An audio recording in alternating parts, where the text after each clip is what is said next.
तस्मै श्रीगुरुवे नमः। श्रीचैतन्यमनोभीष्टं स्थापितं येन भूतले स्वयं रूपं तदा मह्यं ददाति स्वपदान्तिकं। वन्देऽहं श्रीगुरुं श्रीयुतात्मकमलं श्रीगुरुरक्षमाणं श्रीरूपं साग्रजातं सगणगणात्मकं संजीवं साद्वैतं सावधूतं परिजनसहितं कृष्णचैतन्यदेवं श्रीराधा कृष्णपादान् सगणललिता श्रीकृष्णामृतमश्च। हे कृष्ण करुणा सिन्धु दीनबन्धु जगत्पते गोपेश गोपिकान्त राधाकान्त नमोस्तुते। तप्त काञ्चन गौराङ्गी राधे वृन्दावनेश्वरी कृष्णभानुसुते देवी प्रणमामि हरिप्रिये। वाञ्छाकल्पतरुभ्यश्च कृपा सिन्धुभ्येव च पतितानां पावनेभ्यो वैष्णवेभ्यो नमो नमः। जय श्री कृष्ण चैतन्य प्रभु नित्यानंद श्री अद्वैत गदाधर श्रीवासादि गौर भक्तवृंद। हरे कृष्णा कृष्णा कृष्णा हरे हरे हरे राम राम राम हरे हरे।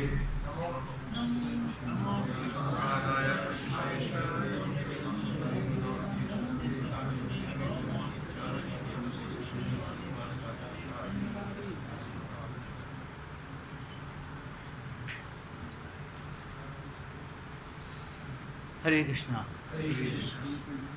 बाकी एक दो लोग और नहीं आ रहे।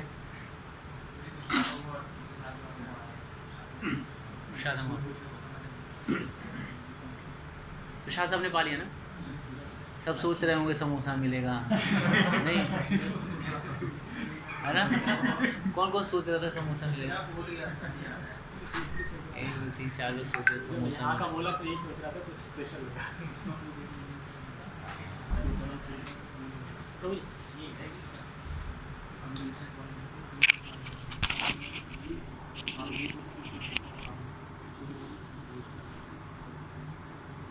तो समोसा नहीं मिला? मिला समोसा?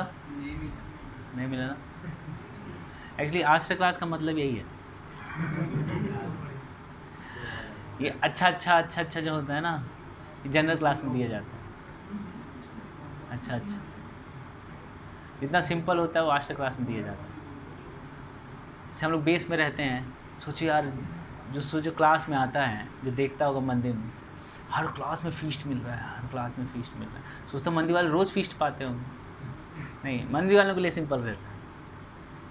ये सब किसके लिए है? नए लोगों के लिए, अट्रैक्ट करने के लिए ना, कि प्रसाद के बहाने ही सही आएंगे और फिर धीरे धीरे फिलॉसफी समझेंगे। तो पहले प्रसाद खिलाया जाता है, फिर धीरे धीरे क्लास में फिलॉसफी खिलाई जाती है ना? तो हमारा प्लान तो था बट नहीं हो पाया। तो चटनी अच्छी थी ना? तो अगला पॉइंट हम डिस्कस करते हैं, वैष्णवों को सामान्य भौतिक दृष्टि से ना देखें। ठीक है, इसके पहले हम लोगों ने डिस्कस कर लिया था कि कैसे वैष्णवों को हम पुकारते हैं, बुलाते हैं, है ना? गुरु भाई गुरु बहन से कैसे हम बातें करते हैं, कैसे भक्तों को हम देखते हैं, हमारे देखने का नज़रिया क्या होता है ना? तो अभी नेक्स्ट है, वैष्णवों को सामान्य भौतिक दृष्टि से ना देखें। एक और इसका अलग पार्ट है। इसमें लिखा गया है, शीला रूप गोस्वामी ने अपनी पुस्तक श्री उपदेशामृत में वैष्णवों के बारे में कहा है, ऐसे भक्तों को सामान्य भौतिक दृष्टिकोण से कदापि ना देखें। वास्तव में सभी को निम्न कुल में जन्मे भक्त उनके शरीर के कुरूप वर्ण, उनके विकृत शरीर अथवा उनके रोगग्रस्त या दुर्बल शरीर की ओर ध्यान नहीं देना चाहिए। क्लियर है ना?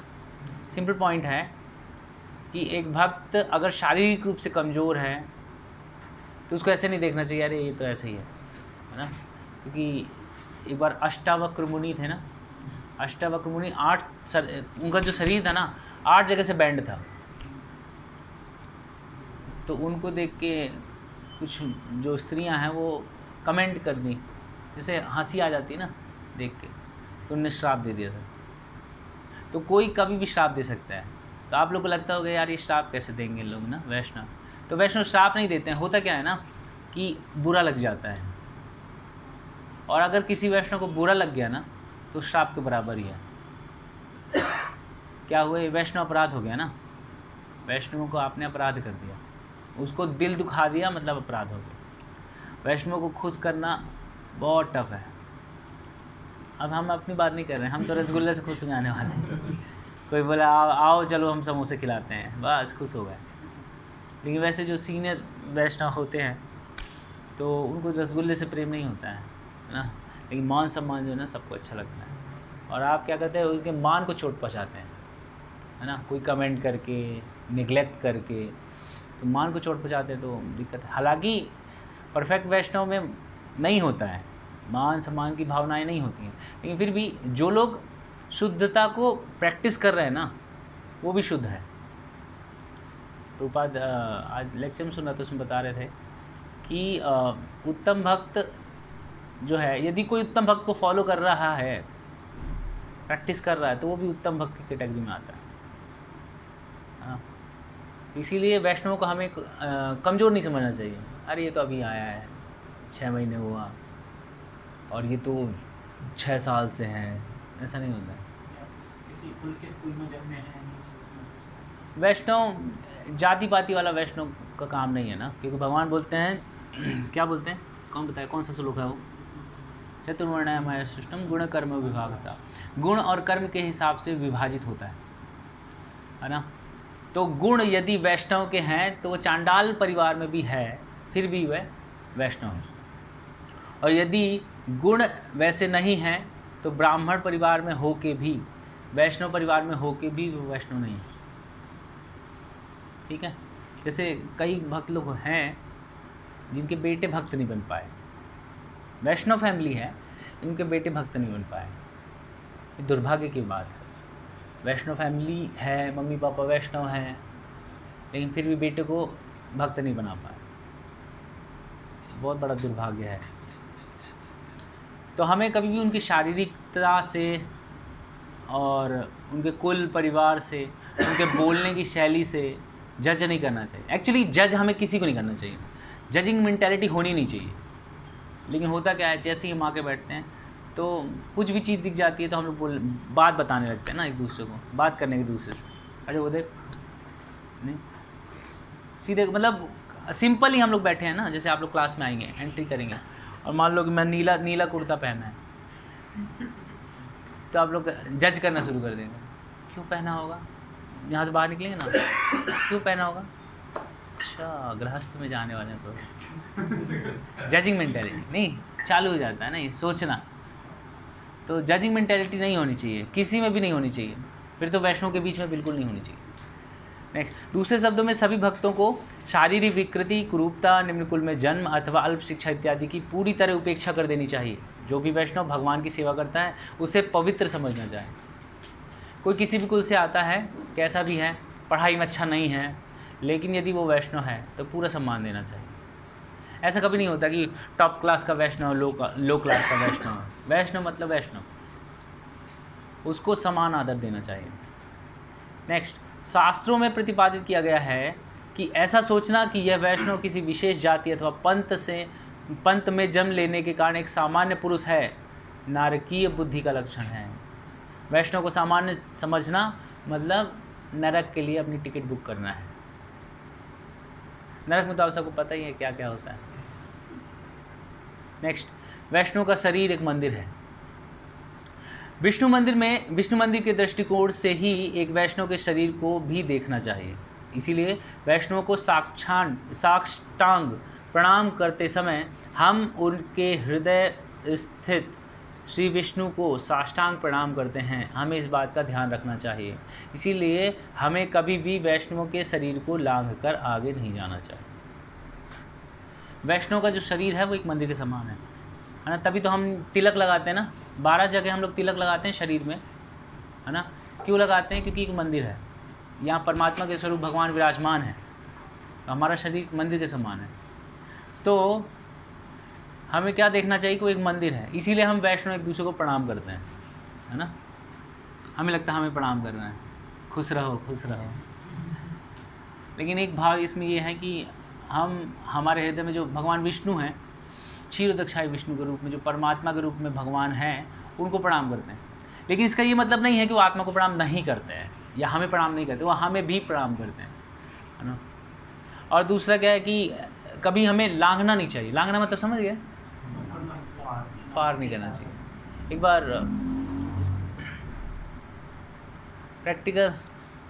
प्रैक्टिकल हम ऐसे समझ सकते हैं कि एक बार रेस्ट कर रहे थे रूम में, तो वहाँ बाहर जैसे मान लीजिए ये गेट है ना, तो ऐसे चैतन्य महाप्रभु रेस्ट कर रहे थे, पूरा गेट को बंद कर दिया था। गेट बंद नहीं किया था, मतलब ऐसे लेटे थे कि क्रॉस नहीं कर सकते थे। तो उनके एक सर्वेंट थे गोविंद, उन्होंने चैतन्य महाप्रभु को क्रॉस कर दिया। हालांकि वैष्णवों को क्रॉस नहीं करना चाहिए, लेकिन उनने साक्षात कृष्ण को क्रॉस कर दिया। क्या समझेंगे क्यों कर दिया? एक मिनट, किसी को आइडिया है? और किसी और को आइडिया है क्यों क्रॉस किया था? भक्त तो भगवान में, तब तो नहीं क्रॉस करना चाहिए ना। अच्छा बोले तुम भी भगवान हम भी भगवान नहीं, सेवा के लिए। एक्चुअली गोविंद जो है ना, भगवान की चरण संवहन करना चाह रहे थे, पैर को दबाना चाह रहे थे, जो हर दिन करते थे वो। तो सेवा छूट ना जाए इसलिए वो अपना अपराध लेना स्वीकार किए।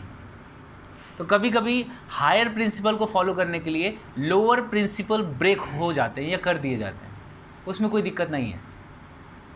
लेकिन ये हर बार नहीं होता है। जैसे कभी कभी ऐसा होता है कि हम बाहर गए, कुछ खाने को नहीं मिला, है ना, फिर मजबूरी है कि अनऑफर्ड खाना पड़ा। तो अनऑफर्ड हम लोग इसलिए पा रहे हैं क्योंकि शरीर चलना चाहिए ना। शरीर नहीं चलेगा हम भजन नहीं कर पाएंगे, मन ही नहीं लगेगा, इसलिए हम लोग पाए। लेकिन अब एक्सक्यूज़ बना लिए, ये बोले बी प्रैक्टिकल यार, प्रैक्टिकल थोड़ा प्रैक्टिकल रहो ना, सिचुएशन को देखो समझो फिर काम करो, और फिर रोज़ ही कर रहे हैं ऐसे। तो ये करना ठीक नहीं है।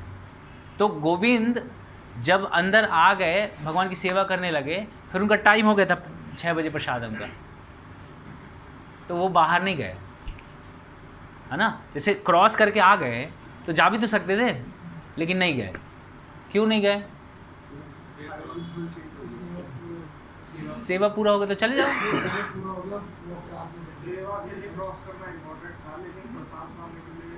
अपने लिए, अपनी सेंस ग्रेटिफिकेशन के लिए वो नहीं कर रहे थे, वो भगवान के प्लेजर के लिए अंदर आए थे, भगवान की सेवा कर रहे थे। फिर अब प्रसाद तो उनका प्लेजर हुआ ना, तो वो अपने प्लेजर के लिए फिर उसको लांघे नहीं तो भगवान को लांघना मतलब बहुत बड़ा ऑफेंस। वैष्णवों की कृपा की आवश्यकता। किसी को भी अपने व्यक्तिगत जीवन में उत्तरदायित्व की कोई भी सेवा आरंभ करने से पहले वैष्णवों का आशीर्वाद प्राप्त करना चाहिए। क्लियर है? नहीं क्लियर है?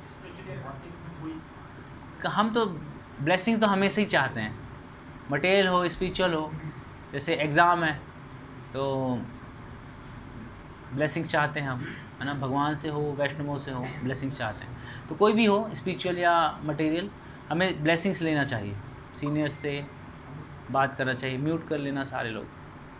वैष्णवों में प्रेम का व्यवहार नहीं, एक और है, हमें सदा यह आभास होना चाहिए कि हम सदा भी वैष्णवों की कृपा पर ही अवलंबित हैं। हम सबका जीवन टिका है, भक्ति का जीवन जो टिका है वो वैष्णवों के ब्लेसिंग्स पे ही टिका है। विदाउट आशीर्वाद हम प्रगति नहीं कर सकते। ये एक्चुअली भक्ति का मार्ग जो है ना, कृपा का मार्ग है। लेकिन कृपा मिलती है जब हम प्रयास करते हैं, है ना। तो पहला हुआ प्रयास, दूसरा है कृपा। कभी कृपा बिना प्रयास करने वाले को नहीं मिलेगी। स्पिरिचुअल अगर हम प्रैक्टिस कर रहे हैं तो, मटेरियल में तो हमारे प्रारब्ध से हमें मिल जाता है, उसमें ब्लेसिंग मिले या ना मिले क्या फ़र्क पड़ता है। नहीं, कई लोग ऐसे हैं जो मार काट के खा रहे हैं, ब्लेसिंग्स अभी नहीं मिल रही हैं, सब गालियाँ दे रहे हैं, फिर भी टॉप पोजीशन पे हैं। तो भौतिक जगत में तो क्या होता है कि आपके प्रारब्ध में है वो चीज़ें, आप जो अभी गड़बड़ कर रहे हैं उसका अगली बार मिलेगा, अगले के लिए आप बना रहे हैं। लेकिन आध्यात्मिक जगत में क्या होता है, या फिर आध्यात्मिक प्रैक्टिस में क्या होता है कि हमें ब्लेसिंग्स की ज़रूरत पड़ती है हमेशा, ठीक है। तो पहले प्रयास करना पड़ता है, ब्लेसिंग्स पाने के लिए प्रयास करना पड़ता है। जैसे भगवान की कृपा पाने के लिए भगवान के मंदिर आना होगा, नहीं वहीं बैठे बैठे अगर एक बार 2 बार भगवान देख लेते कि चलो ठीक है मंदिर नहीं जा पाया, अब कंटिन्यू जा ही नहीं रहे हैं, आ ही नहीं रहे, तो कैसे कृपा मिलेगी? नहीं, तो भगवान प्रयास देखते हैं। नेक्स्ट, वैष्णवों में प्रेम का व्यवहार। श्रील रूप गोस्वामी ने उपदेशामृत ग्रंथ में कहा है कि वैष्णवों में एक दूसरे के प्रति 6 प्रकार से प्रेम संबंध होते हैं। देखिए, अब हम लोगों को समझना है कि कैसे एक दूसरे से हम प्रेम का व्यवहार बना सकते हैं। NOI जो रूप गोस्वामी का एक ग्रंथ है, छोटा सा बहुत पतला सा ग्रंथ है, नेक्टर ऑफ इंस्ट्रक्शन, उपदेशामृत, उसमें बताया गया है कि कैसे हम प्रीति का संबंध स्थापित कर सकते हैं दूसरे वैष्णवों के साथ। तो बोलिए, ददाति प्रतिघृणाति गुह्यमाख्याति पृच्छति भुंक्ते भोज्यते चैव सत्विधिं सठविधम प्रीतिलक्षणम। तो देखिए, ददाति का मतलब होता है, नाम से ही पता चल रहा है, ददाति, ययाति नहीं, ददाति मतलब उपहार देना, है ना, गिफ्ट देना। ये संबंध मजबूत होता है इससे। आपने कभी देखा होगा, हम भौतिक संसार में भी गिफ्ट लेते देते हैं एक दूसरे से, नहीं, दोस्तों से लेते देते हैं ना। क्यों लेते हैं? क्योंकि लेने देने से क्या होता है, संबंध अच्छा होता है। तो उपहार देना और उपहार स्वीकार करना, तो भक्तों के जीवन में भी ये दोनों होना चाहिए।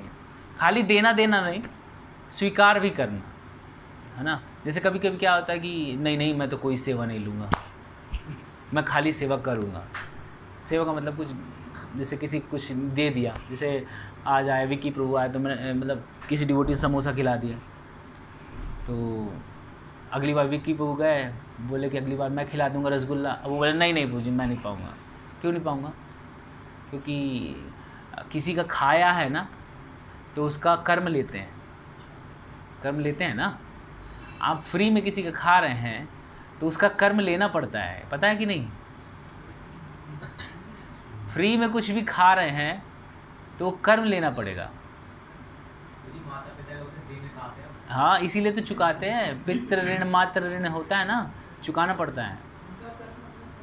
हाँ, उनका काम, उनका पाप लेना, सिर्फ पाप, पुण्य नहीं मिलेगा।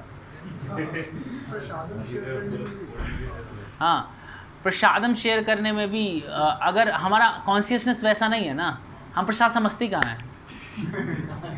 हम तो समोसा ही समझते हैं, उसको प्रसाद नहीं समझते। जिस दिन प्रसाद समझेंगे उस दिन नलीफाई होगा। तो लेते देते रहना चाहिए, प्रेम व्यवहार बना रहता है। लेकिन प्रसाद, है ना, प्रसाद ही खिलाएं और पिक्चर का टिकट ना दें। आज मैंने तेरे को ये पिक्चर का टिकट दिया, मेरे साथ चलियो, अगली बार तू देना मैं चलूँगा। पिक्चर का टिकट नहीं। उपहार स्वरूप प्रसाद दे सकते हैं, या कोई बुक्स दे सकते हैं, है ना, या धोती कुर्ता गिफ्ट कर सकते हैं, ये सब चीज़, या किसी का स्पॉन्सर कर सकते हैं, है ना। होता है ना कि हम ट्रिप पे जा रहे हैं, किसी के पास लक्ष्मी नहीं है तो स्पॉन्सर कर देते हैं कुछ डिवोटी। ये है। दूसरा, स्वीकार भी करना। ऐसा नहीं खाली देना नहीं, स्वीकार भी करना। क्योंकि खाली देंगे तो अहंकार बढ़ेगा, और एक दिन बोल देंगे, जब लड़ाई झगड़ा हुआ, साधना कमज़ोर हुआ, बोल देंगे पता है 6 बार से तेरा मैं स्पॉन्सर कर रहा हूँ। तू क्या समझता है, तू जा ही नहीं सकता था, है ना। इसीलिए स्वीकार भी करना, ताकि अहंकार ना रह जाए। क्योंकि वो बोले देखा मैंने तेरे को समोसा, मैंने भी रसगुल्ला खिलाया था, बराबर हो गया ना। तो लेते देते रहना चाहिए। नेक्स्ट, उदारता पूर्वक विश्वास करना, भरोसा करना एक दूसरे पे। भरोसा करने का मतलब है सीक्रेट्स शेयर करना। सीक्रेट्स शेयर करना, सबसे नहीं। बोले आप तुषार प्रभु ने सबको बताना शुरू कर, मेरे सीक्रेट ये है। क्यों? बोले सबसे संबंध बना रहे हैं। ऐसे नहीं, किसी एक से ही सीक्रेट शेयर करते हैं, 1-2 से ही सीक्रेट शेयर किया जाता है। और सीक्रेट शेयर करना और सुनना भी, है ना, दोनों ज़रूरी है। क्योंकि एक भक्त जब दूसरे भक्त से सीक्रेट शेयर करता है ना, तो वो एक दूसरे भक्त को ये बोलना चाहता है कि मैं किसी कारणवश गिर रहा हूँ, फॉल डाउन हो रहा है या कुछ अपराध कर रहा हूँ या फिर कुछ ऐसी चीज़ें कर रहा हूँ जो शास्त्रों में अनुमोदित नहीं है, शास्त्रों के अनुसार नहीं कर रहा हूँ, तो दूसरा भक्त क्या करेगा, वो उसको ऊपर उठाएगा, नहीं ऐसे नहीं करना चाहिए। फिर शास्त्रों को कोड करेगा, प्रभुपाद के एग्जाम्पल देगा, मंदिर लेके आएगा, प्रसाद कराएगा, सीनियर से मिलवाएगा, है ना, बात करेगा कि कैसे उसका जो प्रॉब्लम है उसको सॉर्ट आउट किया जाए। इसीलिए हम लोग सीक्रेट शेयर करते हैं, जो भी सीक्रेट हो, किसी गर्लफ्रेंड होगी, अब वो उसी में परेशान होगा, सुबह शाम रात उसी में लगा है फ़ोन में, अब वो बात नहीं कर रही है और टेंशन में है, तो दोस्त से बोलेगा भाई देख बात नहीं कर रही, तो जो दूसरा दोस्त है ना वो भी वैसा नहीं होना चाहिए मेरी वाली भी ऐसी है, ऐसा नहीं, दूसरा वाला ये होना चाहिए। फिर उसको फिलॉसफिकली समझाना चाहिए कि हमारा उद्देश्य है क्या ना, हमारा उद्देश्य ये सब नहीं है, ये चक्रों में पड़ना नहीं है, हमारा उद्देश्य है चक्रों से बाहर निकलना, है ना। तो दूसरा दोस्त भी ऐसे ही होना चाहिए। तो हम दोस्त भी बनाए ना तो वाइजली चूज़ करें, चाहे जिसको भी दोस्त ना बना लें, बोले यार ये सारी चीज़ें मेरी छुपा लेता है, आसी ये मेरा दोस्त, इसको शेयर करूँ, कोई मतलब नहीं है ऐसे दोस्तों से शेयर करने का, क्योंकि आप गिर रहे हैं गड्ढे में और वो आपको हेल्प कर रहे हैं।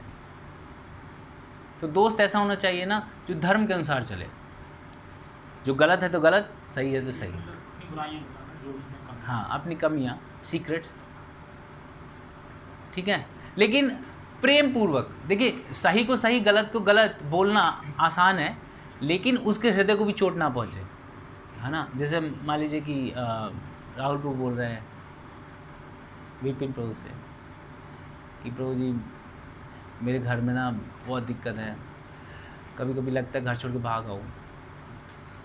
क्यों, क्या हुआ? अरे पापा ध्यान ही नहीं देते, कुछ समझते नहीं है मेरे को।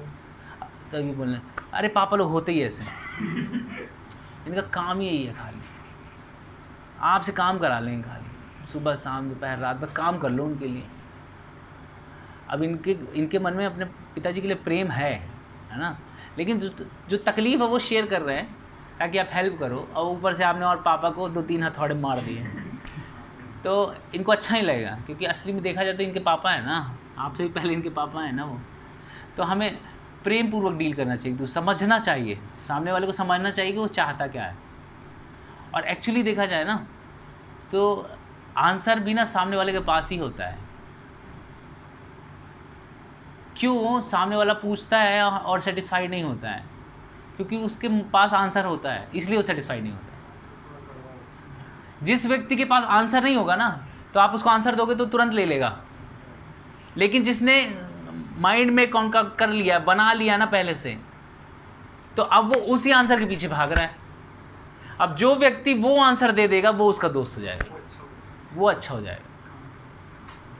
इसीलिए आप देखिए जो साइकेट्रिस्ट होते हैं ना, वो क्या करते हैं पता है, जब उनके पास कोई जाता है ना डिप्रेस्ड आदमी, तो सुनते हैं उसको 1 घंटा 2 घंटा 3 घंटा सुनते हैं, खाली कुछ बोलते थोड़ी है। जैसे बोला कि मैं बहुत डिप्रेस हूँ, मेरा एग्ज़ाम अच्छा नहीं हो रहा है, मेरा मन नहीं लग रहा पढ़ाई करने में। अच्छा,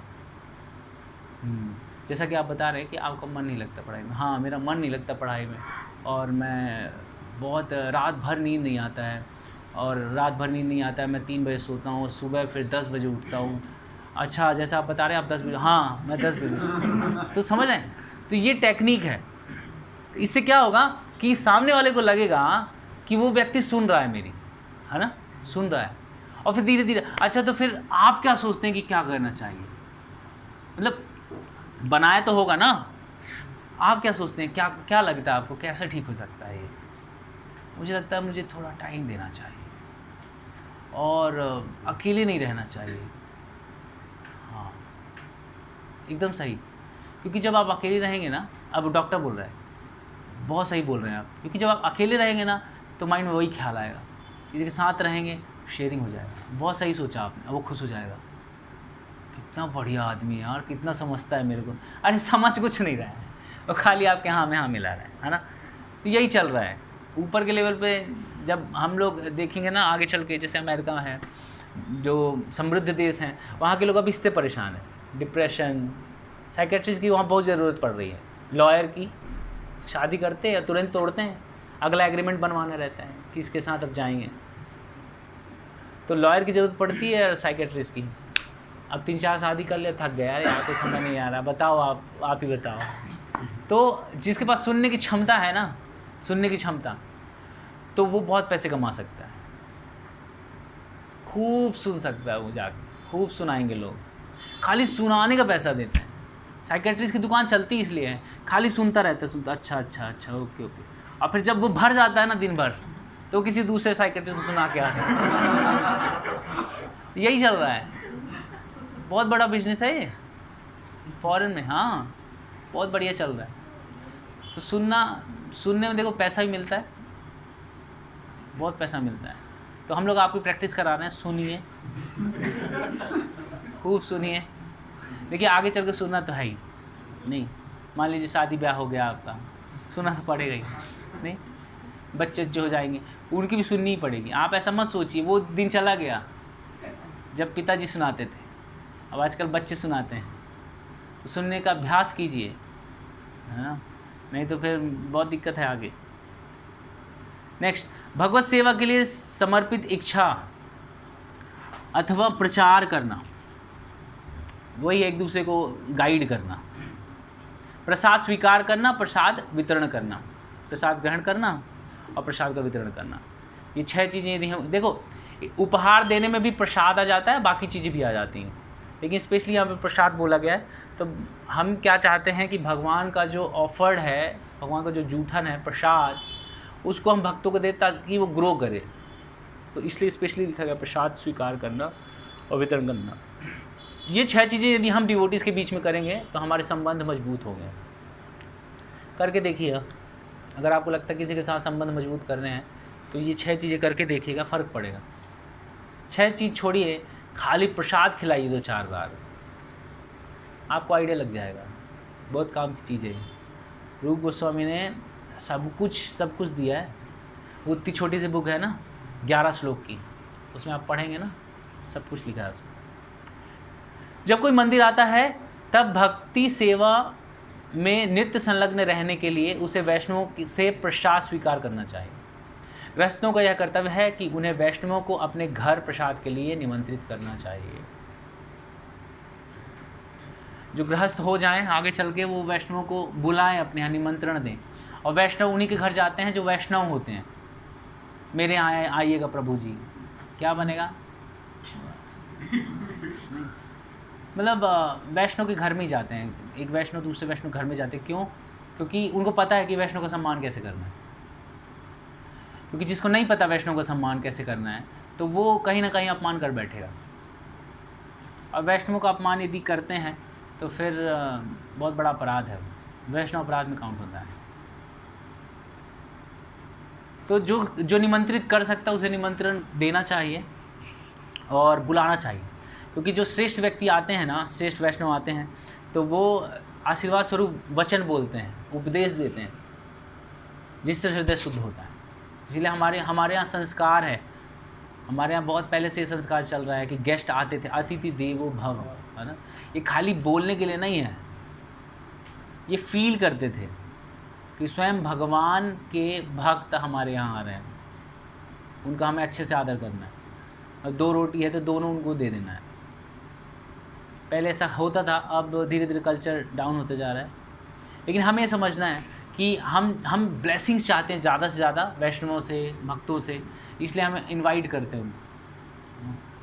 नेक्स्ट, सबसे मूल्यवान उपहार जो हम दे सकते हैं और ले सकते हैं वह अमूल्य उपहार है कृष्ण कथा एवं कृष्ण भावना का दिव्य ज्ञान। ठीक है, सिंपल है। भक्तों से मिलें, भगवान के बारे में चर्चा करें, इससे बड़ा उपहार और कुछ नहीं है। प्रसाद से भी ऊपर है कृष्ण कथा का श्रवण। जो गृहस्थ मंदिर के बाहर रहते हैं उन्हें सब कुछ परित्याग किए हुए भक्तों को अपने घर प्रवचन देने के लिए आमंत्रित करने का प्रयत्न करना चाहिए। ठीक है,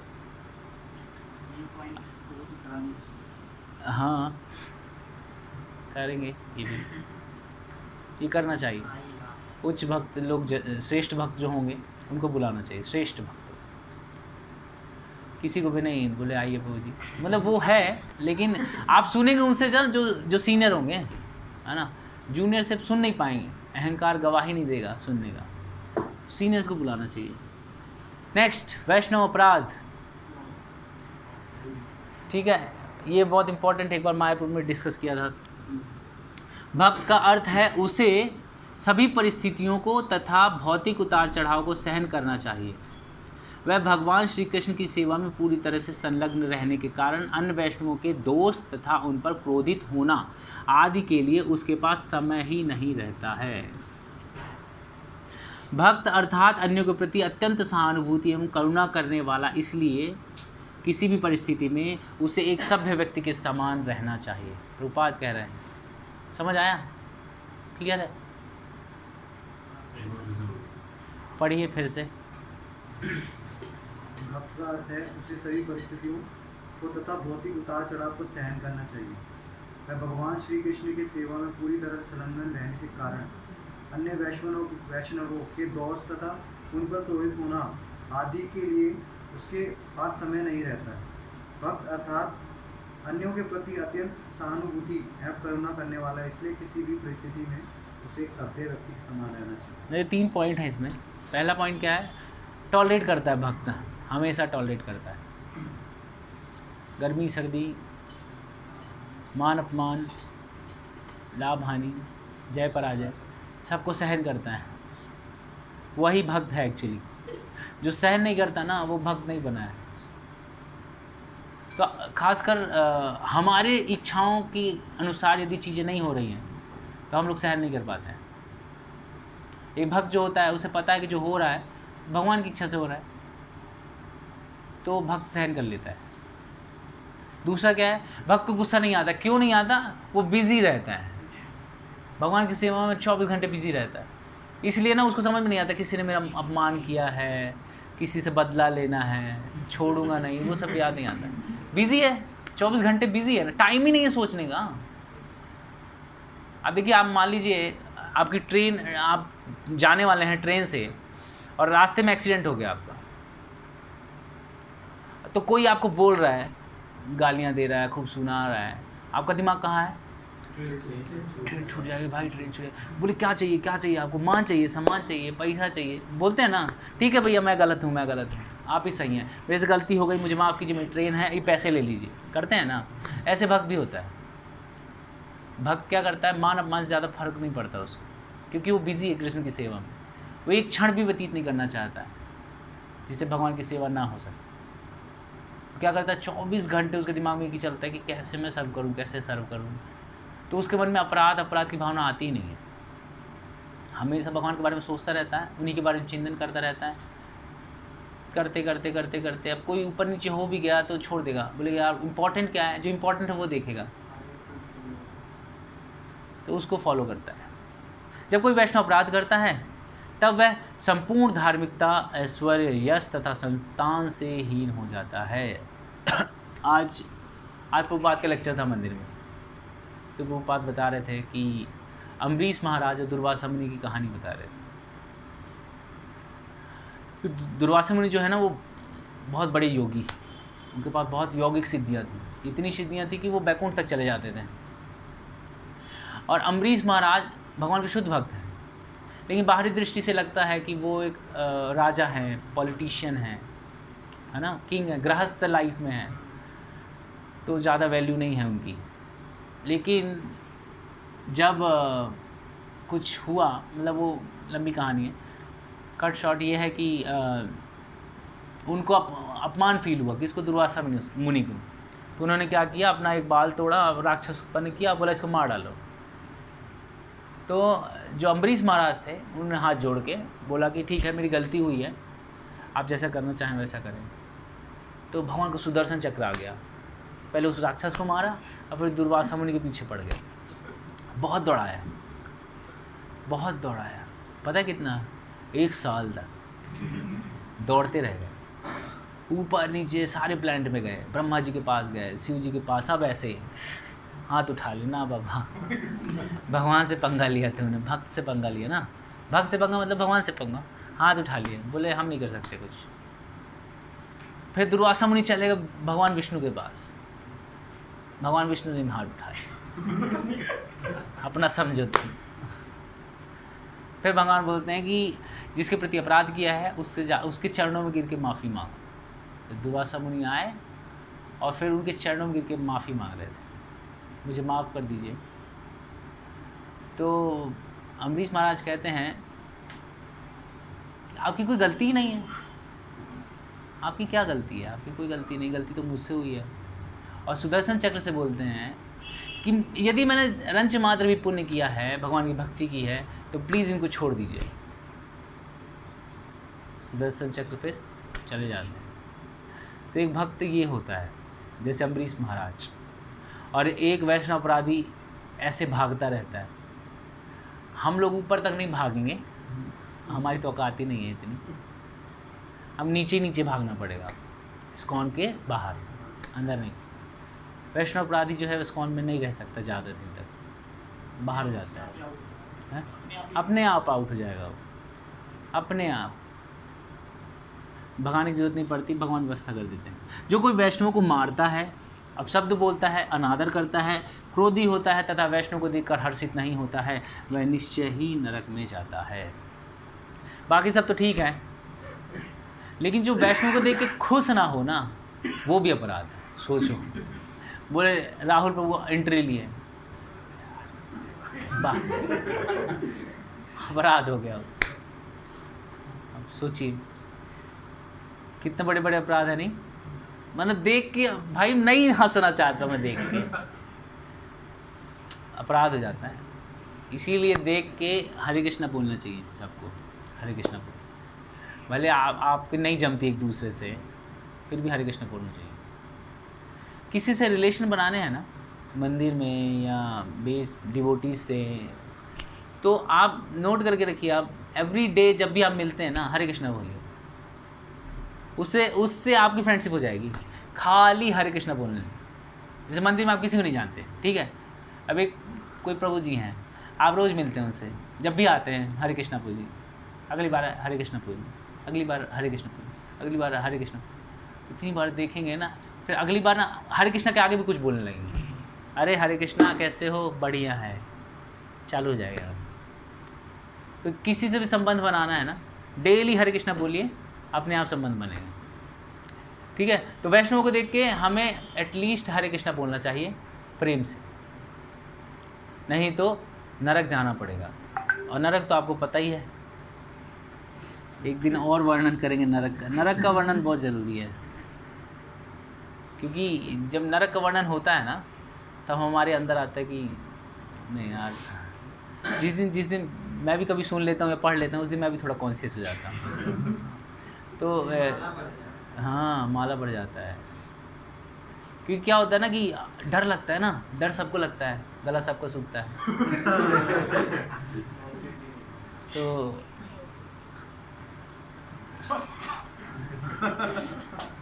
इसीलिए डरना भी जरूरी है, पता है, डर जरूरी है। क्योंकि डरेंगे ना तो हम जानने का प्रयास करेंगे, और जब जानेंगे तो फिर जितना ज़्यादा जानने लगेंगे उतना ज़्यादा उनके प्रति हमारा सम्मान बढ़ जाएगा। जैसे मैंने लास्ट टाइम बताया था कि किसी की ग्लोरीज को अगर खूब सुनने लगते, किसी के बारे में खूब बड़ाई कोई करेगा ना, तो आप ना चाहते हुए भी वो अच्छा लगने लगेगा आपको। आपने सुना है, एक पिक्चर आई थी बहुत पहले, उसमें कौन सी थी यार, मेरे को नाम भूल गया। उसमें ना एयरपोर्ट पे एक लड़की एक पेयर को कहानी सुना रही थी, और पूरी पिक्चर चल रही थी। हाँ, और आखिरी में क्या हुआ कि जैसे वो लोग एंटर किए ना, तो उसको गले लगा ली। सुन के श्रवण का बहुत महत्व है। तो मूवी से भी ना हम ये सीख सकते हैं कि श्रवण का महत्व है। खाली देखते रहते हैं उसमें लड़की लड़का, ये वो, सीखते कुछ ना है। हालांकि देखना भी नहीं चाहिए। मैं पहले देखता था, जब इस्कॉन में नहीं था मैं, तब मैं देखता था, अब नहीं देखता हूँ। ऐसा मत सोचिए प्रभु जी भी देखते हैं। प्रभु जी की लास्ट मूवी थी, क्या देखी थी वो, उसके साथ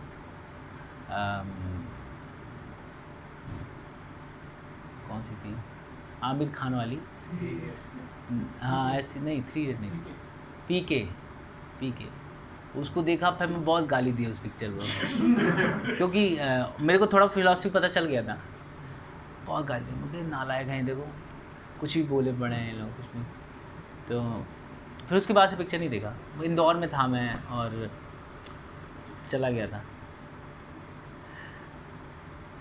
4 प्रकार के वैष्णव अपराध होते हैं। पहला, निम्न जाति के कारण वैष्णवों में दोष देखना, अभी बता चुके हैं। उनके पूर्व की गलतियों के बारे में आप शब्द बोलना। प्रभु जी आप बहुत ज़्यादा भाव मत दीजिए उसको, आपको पता है पहले क्या किया था उसको, सहजिया हो गया था, आप फिर भाव दे रहे हैं उसको। ऐसे नहीं सोचना चाहिए। ठीक है, गलती होती है ना, गलती हम लोगों से ही होती है, लेकिन धीरे धीरे धीरे धीरे उसको ठीक किया जाता है। अनजाने में हुई गलतियों के कारण उन्हें टोकना। अब कोई है तो मतलब जल्दी जल्दी भाग भाग के आया, उसका तिलक मिट गया। अरे वो तिलक नहीं लगाए, आप क्लास अटेंड करते हो, समझ नहीं आता आपको, तिलक लगाना चाहिए ना। 2 वे होते हैं बोलने के, नहीं, एक सुनाने के लिए बोल दिया, दूसरा क्या, सुधारने के लिए बोलना। तो तिलक लगा लीजिए अगर टाइम है तो, क्लास के बीच में नहीं टोंच रहा है उसको, अरे बोल तिलक लगाया नहीं, तिलक लगाया। गलतियों को सुधारने के बाद भी उन्हें अपमानित करके बोलना। अब सुधर गया है, अब साहजियापन कम हो गया है, फिर भी उसको बोलना कि ये साहजिया है। साहजिया समझ गए ना? साहजिया नहीं समझे? अगली क्लास में सब लोग आइएगा, ठीक है? नेक्स्ट क्लास जो होगी ना, सब लोग आइएगा, उसमें हम डिस्कस करेंगे 13 प्रकार के अपसंप्रदाय हैं। कितने? 13 प्रकार के अपसंप्रदाय हैं। वैष्णव संप्रदाय से निकले हुए अपसंप्रदाय, जो दूर से लगेंगे कि ये वैष्णव है, लेकिन जब डिटेल देखेंगे तो वो अपसंप्रदाय हैं। बहुत सारे हैं, 13, तो हम लोग डिस्कस करेंगे उस पर अगली क्लास, ज़रूर आइएगा, है ना। सहज भक्ति योग जो है ना, साधारण नहीं है, उसको सरल सरल बोल बोल के ना सारे नियम ब्रेक करते हैं। वो अगली क्लास में डिस्कस करेंगे, बहुत सारे हैं और बहुत मज़ा आएगा आपको सुन सुन के। अच्छा ऐसा भी है, बहुत मज़ा आएगा। कई लोग तो वहाँ से गुजर भी रहे होंगे और पता नहीं होगा उनको।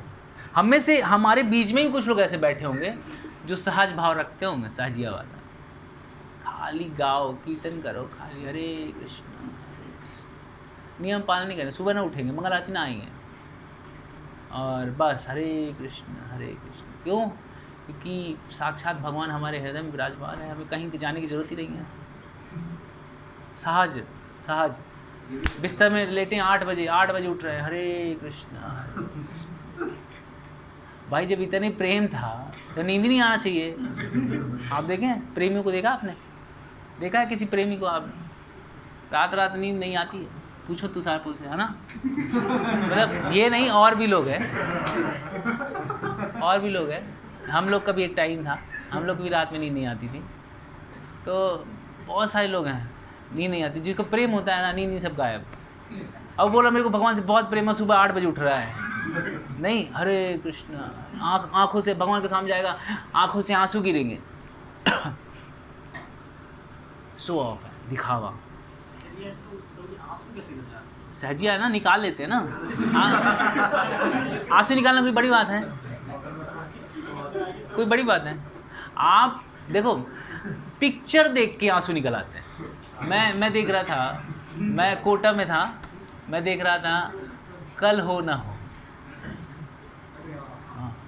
आंसू निकल रहे थे भाई, आगे पीछे सब, बहुत सारे रो रहे थे। मैं कहा क्या हुआ भाई, रो क्यों रहे हैं? मतलब इतना इमोशन, तो ज़्यादा इमोशन होते हैं ना लोगों के पास, तो आंसू सब निकलते हैं। लेकिन वहीं बिना ऑफर के पा रहे होंगे। क्या काम कैसे इमोशन? नहीं, आपको इमोशन है, बहुत रो रहे हो, दर्द हो रहा है, सब वही पा रहे हैं आप। ये कोई प्रेम है? प्रेम में इमोशन, प्रेम में आंसू निकलेगा ना, शुद्ध प्रेम में आंसू निकलता है, नहीं तो नहीं निकलता। वो सब फालतू की बात है, इमोशनल। अब हाँ, ये होता है भगवान से, लेकिन वो अभी मेरे को भी नहीं पता, मैंने भी सुना ही है, मैं उसके बारे में डिस्कस नहीं करता, मैंने भी सुना ही है। किस प्रकार वैष्णव अपराध नष्ट होते हैं? देखिए, सुन लीजिए। कौन सा पहला? हाँ, निम्न जाति के कारण वैष्णव में दोष देखना, वही कि जैसे तुम बाद में यही वाला खोल लोगे, बात करोगे तो मतलब क्या हुआ क्लास का? बोले यही कर रहे हैं बोलिए हम लोग। आपका बात बता रहा था कि ये वाला पॉइंट है। ठीक है, निम्न जाति के कारण वैष्णव में दोष देखने का मतलब है कि कोई शूद्र जाति का है या कोई भंगी का काम कर रहा है तो दूर बैठ रहे हैं उससे, थोड़ा दूर बैठना, दोष देखना निम्न जाति के कारण। जैसे मान लीजिए कोई कुकिंग करता है हमारे यहाँ, अब वो आके यहाँ बैठ जाए तो उसको ये समझना कि इसके साथ बैठ के मैं कोई क्लास है भी कि नहीं, कुछ स्टेटस होता है, किसी के साथ प्रभु जी को भी दिमाग नहीं है, हम लोग कहाँ से बिलोंग करते हैं, कुक के साथ बैठा, ये सब निम्न जाति के कारण दोष देखना उसको। लेकिन वैष्णव जो होता है वो बॉडी से पारे होता है, इसलिए ये सब नहीं देखना चाहिए। यदि अपराध हो गया है गलती से या जानबूझ के आपने अपराध कर दिया है तो कैसे उसको नष्ट करें? यदि किसी ने वैष्णव अपराध किया हो तो उसे तुरंत उस वैष्णव के चरण पकड़कर क्षमा याचना करनी चाहिए। वैष्णव दयालु होते हैं, अतः वे तुरंत क्षमा कर देंगे। ठीक है, यदि गलती हुई है, आपने दिल दुखाया है, तो आप जाइए और उससे माफ़ी मांगिए। ठीक है, तो माफ़ी मांगिए, ये छोड़ दीजिए वो छोटा है बड़ा है, वो मेरे से ऐसे कैसे बोल दिया, मैं तो देख लूँगा, माफ़ कर दे, तुरंत माफ़ कर दो, बिल्कुल मत रखो। क्योंकि देखो, जिसने आपका अपमान किया है ना, वो एक सिर्फ माध्यम है। अपमान तो आपने अपना खुद ही करवा लिया था पहले, प्रारब्ध बनवा के, है ना। पिछले जन्म में ऐसा किया था, इस जन्म में ऐसा निकल रहा है कि आपका साथ वाला आपको गाली दे रहा है। तो हमें कोई भी देना भाई, यही कर सकते हैं, हम सोच सकते हैं कि भैया ये मेरे कर्म का ही फल है। और यदि माफ़ी मांगना, सीधे सिंपल माफ़ करना, अरे पूजी कोई गलती थोड़ी होती है, हम तो आपस के ही हैं, एक दूसरे हैं, मैं भी कभी कभी आपसे बोलता हूँ, कभी कभी आप भी हो क्या, तो माफ़ कर दें, तुरंत माफ़ कर देना चाहिए। यदि कोई माफ़ नहीं करता ना तो उस पे अपराध लग जाता है, उस पे अपराध लग जाता है। माफ़ क्यों नहीं किया? जब माफ़ी मांग रहा है, सुधारना चाहता है, तो माफ़ कर दो ना। माफ़ नहीं करना मतलब अपराध उस पे लग जाएगा। और ऐसा भी कहते हैं कि वैष्णव ना कभी गलती मानते ही नहीं है, वैष्णव की चरण धूली अपराध मानती है। वैष्णव खुद अपने प्रति अपमान नहीं मानते हैं, लेकिन वैष्णव की जो चरण धूली, चरण मतलब धूली मतलब चरण रज जो है वो अपराध मानती, वो नहीं माफ़ करती। इसीलिए हमें वैष्णव के प्रति अपराध नहीं करना चाहिए। ठीक है, तो जैसे जो माफ़ी मांग रहा है, जो माफ़ कर रहा है, तब वो करेक्ट वैष्णव हुई। हाँ, वैष्णव अगर वो माफ़ी नहीं मांगे तो वो वैष्णव नहीं है, माफ़ी नहीं मांग रहा है। हाँ, माफ़ी नहीं मांग रहा तो माफ़ नहीं कर रहा है नहीं, मतलब ऐसा नहीं है कि वैष्णव के बहुत सारे डेफिनेशन हैं। जो एक बार हरि नाम ले लिया ना वो वैष्णव है, जो नित्य नाम ले रहा है वो वैष्णव है। वैष्णव के बहुत सारे डेफिनेशन हैं, तो हमें यही समझना चाहिए, यदि कोई प्रैक्टिस कर रहा है वैष्णव की, हमारे साथ है, हमारे बीच में है, तो वो वैष्णव है। हम ऐसा नहीं कहेंगे ये वैष्णव नहीं है प्रभु जी, इसको तो कुछ भी बोल लूँगा मैं, इसको नहीं बोलूँगा क्योंकि ये वैष्णव। भेद बुद्धि हो गई ना, वैष्णवों में भेद बुद्धि हो गई, नहीं करना चाहिए। क्लियर है, समझ आ गया? तो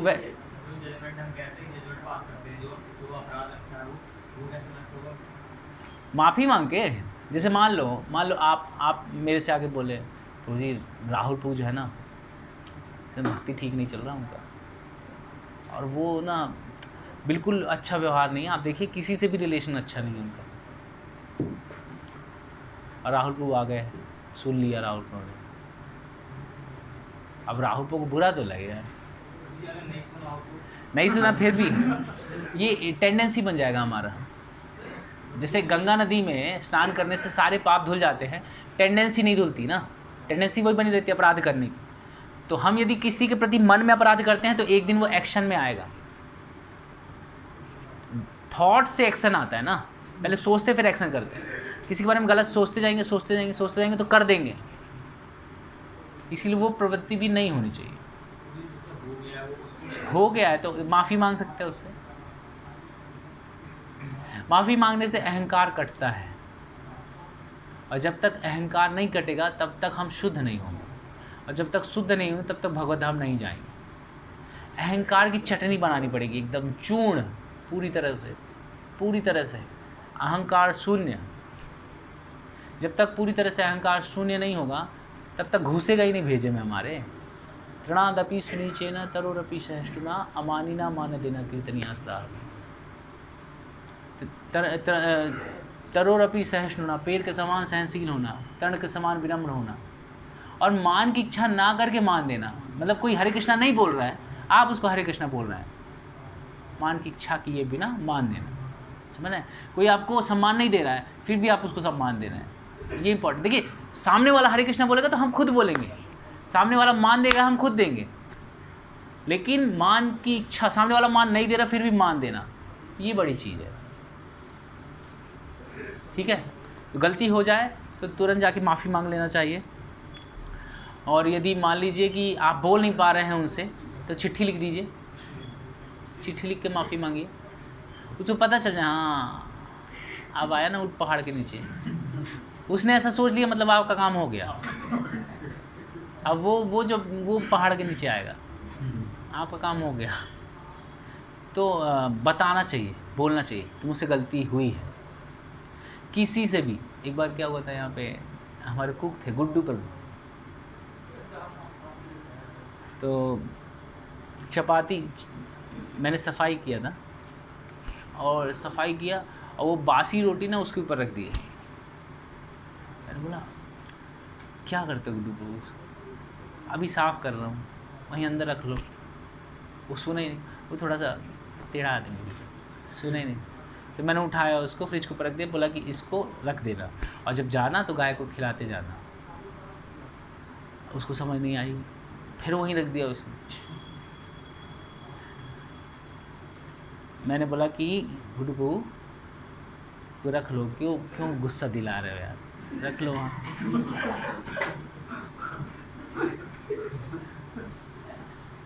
तो वो वहीं पड़ा रहा, मैं छोड़ यार चला गया।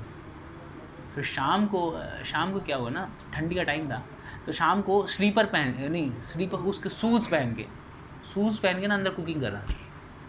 देख के ना मैं एकदम गर्म हो गया, वो किचन में शूज़ पहना है, पागल आदमी, किचन में शूज़ कैसे पहन सकता है। मैंने बाहर देखा तो इसका शूज़ नहीं था, या कोई चप्पल वप्पल नहीं थी। मैंने कहा ये बाहर से आया शूज़ पहन लिया। अब सुबह का भी था थोड़ा, और उतनी टाइम का भी। मैंने खूब सुनाया उसको, तो बोलता है कि ये यहीं का शूज़ है, ये देखो। अब मेरी गलती थी ना, मतलब बिना देखे बोलना नहीं चाहिए, मेरी गलती थी, मुझे बहुत। अब मैं अंदर गया, अंदर बैठा हूँ, अब पढ़ रहा हूँ, अब दिमाग में वही चल रहा है, यार मेरी गलती थी, ऐसा नहीं करना चाहिए। अब वो 16 माला करता है, मेरी गलती हो गई है, गलती। लेकिन मेरे को लगा कि यार देखो कोई बात नहीं, थोड़ा सा झुक जाते हैं। मैं गया, मैं गुड्डू, अब वो टसन में आ गया। मैं कहा सॉरी प्रभु, मेरे को लगा कि आप ना बाहर से पहन के आए हैं, तो इसलिए मैं बोल दिया, और कुछ बोला नहीं उसने, फुल टसन। तो मैं कहा कि ठीक है प्रभु माफ़ कर देना, हरे कृष्णा, चला आया। मैंने अपना काम कर दिया, अब वो जाने, उनका काम जाने। उन्हें माफ़ किया, वेल एंड गुड, नहीं किया तो वो जाने, राइट। तो कभी कभी गुस्से में ना निकलता है, हम बोल देते हैं, क्योंकि अभी हम लोग सिद्ध नहीं है ना, इंद्रियाँ हमारी संयम में नहीं है।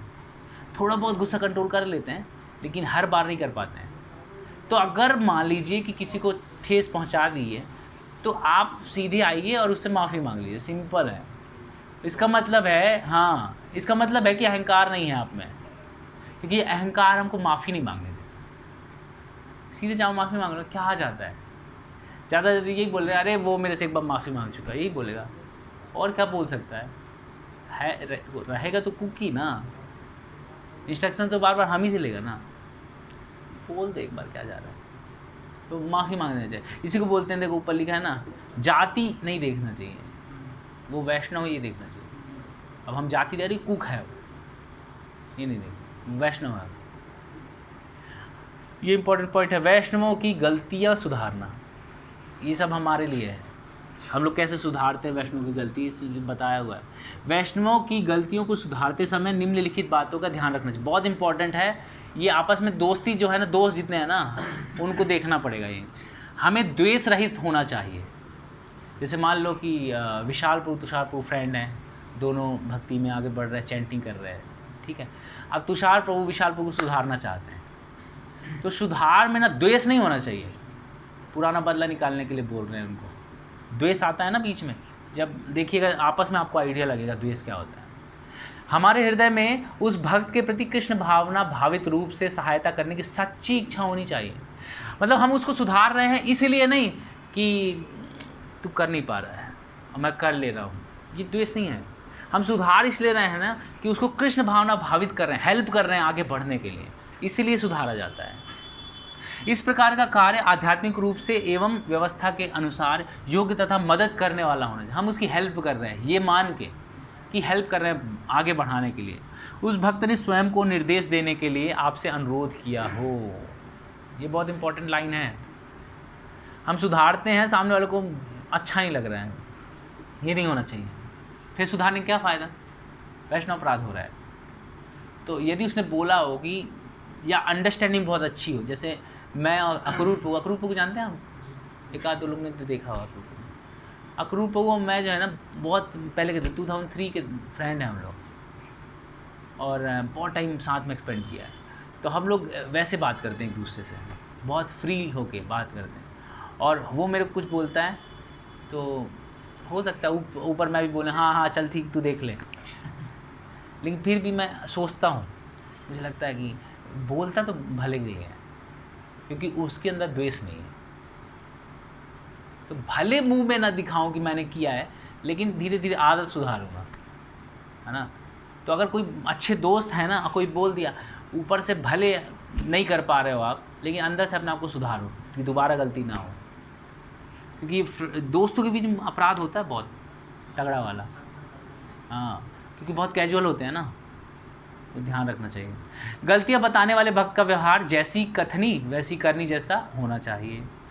हम सामने वाले को बोले देखो सुबह उठो, मंगल आरती आओ, माला करो, समझे, हो गया बहुत टाइम, 1 साल हो गया, ऐसे करना चाहिए, बैठ के माला करना, पर चलो खुद ही नहीं आ रहा है, नहीं तो कोई सुधारने वाला नहीं है। हम अगर किसी को बोल रहे हैं माला करो, मतलब हमको माला करनी पड़ेगी। हम किसी को बोल रहे हैं बैठ के माला करो, हमको बैठ के माला करना पड़ेगा, तभी सामने वाला सोचेगा, करेगा, नहीं तो नहीं करेगा, ठीक है। तो कथनी करनी एक जैसी होनी चाहिए। हाँ, अब कैसे उसकी गलती बताएं, तो यहाँ लिखा है स्वयं के उदाहरण एवं संग देकर गलतियाँ सुधारने के लिए कहना। जैसे मान लीजिए कि कोई आपका मित्र है, वो चैंटिंग कर रहा है, ऐसे कर,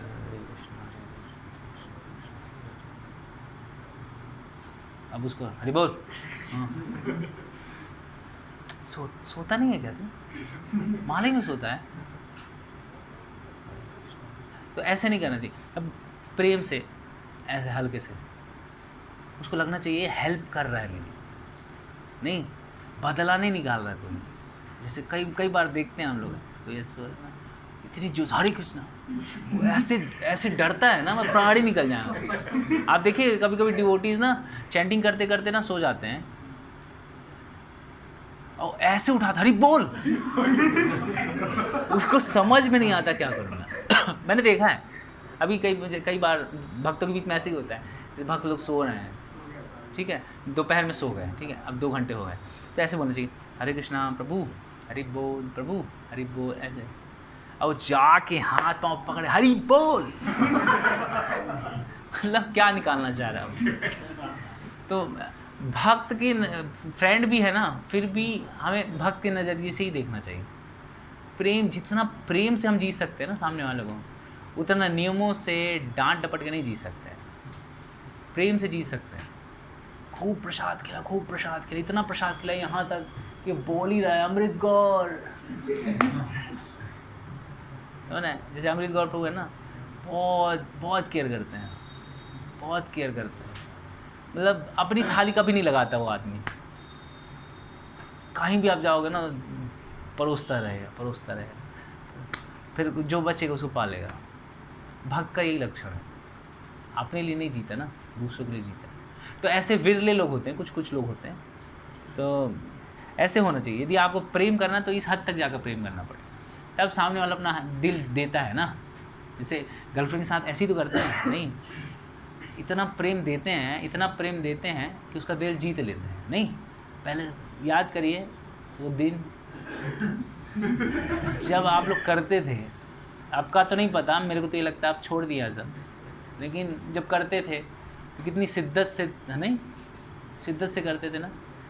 फ़ोन करना, गुड मॉर्निंग से लेके गुड नाइट तक विश करते रहना, ये सब करते थे। मैं अपना कुछ खाया नहीं खाया, अरे नहीं जाओ पहले कुछ खा के आओ, नहीं, बहुत केयर करते। इतना केयर यदि हम भक्तों के बीच में करेंगे ना तो संबंध हमारे मजबूत होंगे। वरिष्ठ एवं उन्नत भक्त के पास जाने के लिए कहना, मतलब अगर हमको ऐसा लगता है ना कि सामने वाला हमारी नहीं सुनेगा, तो वरिष्ठ भक्तों से प्रार्थना करनी चाहिए कि आप बताएं उनको। कनिष्ठ भक्त स्वयं गलतियां बताने का प्रयत्न ना करें, अपितु वरिष्ठ भक्त की मदद लें। ठीक है। किसी प्रामाणिक भक्त की गलती सुधारने के लिए कठोर शब्द प्रयोग ना करें और ना ही उन्हें कठोर दंड दें। हमें भक्तों के हृदय को सुधारना है, उन्हें त्यागना नहीं, छोड़ना नहीं है हमें। नहीं, कई लोग हैं, मतलब मैंने देखा है, प्रसाद प्रभु जी जब प्रीचिंग करते थे बेसराय में, तो वहाँ पे एक भक्त थे, IEL में प्लेसमेंट हुआ था उनका, EIL में, वहीं पे है वो कौन सा एरिया, वहीं पास में 3-4 किलोमीटर के एरिया, वहाँ उनका प्लेसमेंट हुआ था। और प्लेसमेंट होने के बाद एक्चुअली क्या होता है ना, जब तक ना हम स्टडी कर रहे होते हैं ना, तो सबको बहुत आदर प्रेम मान सब देते हैं, और प्रभु जी। और जैसे कहीं प्लेसमेंट हुआ, पैसे कमाने शुरू हुआ, वैसे प्रभु जी बस, प्रभु जी कोई वैल्यू नहीं। तो वो मंगल आरती छोड़ के बाहर जाया करते थे, क्योंकि डॉक्टर, हाँ उनको बीमारी रहती थी, डॉक्टर ने बोला था उनको, लेकिन मंगल आरती के बाद भी तो जा सकते थे, नहीं मंगल आरती को जाना। तो वो सीनियर थे और जॉब भी करते थे, गवर्नमेंट जॉब। तो देखा जाए तो इनडायरेक्टली ना वो लोगों के लिए एक आइडल भी थे। नहीं, लोग गवर्नमेंट जॉब चाहते हैं ना, सरकारी नौकरी मिल जाए, बढ़िया इंजीनियर हूँ मैं, सरकारी नौकरी मिल जाए, लोग ये चाहते हैं। अगर कोई हो जाता तो लोग उसको फॉलो करने का प्रयास करते हैं। तो प्रभु जी ने बोला कि देखिए आप ऐसा मत कीजिए, आपके ऐसा करने से क्या होता है, बाकी लोग ना और बिखर रहे हैं, उनका भी मन होता है, वो तो डर के कारण ही जाते हैं, लेकिन उनका भी मन होता है कैसे ना। तो वो बोलते हैं कि आप अपने बच्चों को संभाल नहीं सकते हैं, तो आप मेरे को ब्लेम कर रहे हैं। सबके सामने सुनाना शुरू कर दिया। प्रभु जी ने कुछ नहीं बोला, चाहते तो भगा देते, बैन करा देते हैं, इस्कॉन किसी सेंटर में नहीं आ सकता था। प्रभु जी ने कुछ नहीं बोला, चलते। और जब भी मिले, माफ़ कीजिए प्रभु जी, गलती होगा मेरे से, कोई बात नहीं यार, गलती होता रहे। प्रभु जी अभी भी वैसी नॉर्मल बात करते हैं। ये है हृदय भक्त का, कि वो ये नहीं देखता कि मेरा अपमान किया अब तो छोड़ूंगा नहीं इसको। ये भौतिक जगत में सब देखते हैं ये सब। भक्तों के समाज में ना जितना ज़्यादा माफ़ किया जा सके ना, उससे भी ज़्यादा करना चाहिए, तभी इस्कॉन जो है ना सक्सेसफुल है। ऐसा थोड़ी है इस्कॉन में कांडी लोग नहीं है, बाहर के कांडी हैं यहाँ पे। अब ग्रुप में देख लो, मैं नाम नहीं लूँगा, कुछ लोग तो है नहीं, तो छोटे से ग्रुप में जब हैं तो इस्कॉन में नहीं होंगे, हैं, लेकिन फिर भी हमारे गुरुदेव माफ़ करते रहते हैं। चलो ठीक है, अब नहीं करना है, अब नहीं करना। मोहन रूपू जी ऐसे नहीं, अब नहीं करना, अब नहीं करोगे ना, ठीक है चलो जाओ। अरे फिर कर दिया, बोला था ना मत करना, ठीक है मत करना, ठीक है जाओ, माफ़ कर दो, माफ़ कर दो, क्योंकि साथ लेके चलना है ना। मान लीजिए हमने साथ छोड़ दिया, उसका कौन साथ देगा? सोचो, तो इस्कॉन में है, ब्रह्मचारी बन गया, कांडी आदमी, वो कांडी जिसको पूरा संसार छोड़ दिया था, उसने संसार नहीं छोड़ा था, सारे लोगों ने उसको छोड़ दिया, किसी का आपका नहीं तो भाग यहाँ से। वो आगे ब्रह्मचारी सब मान लो ज्वाइन कर लिया उसने, कर रहा है। अब यहाँ पे भी कांड देखो, अब नहीं करना, ठीक है। जाओ।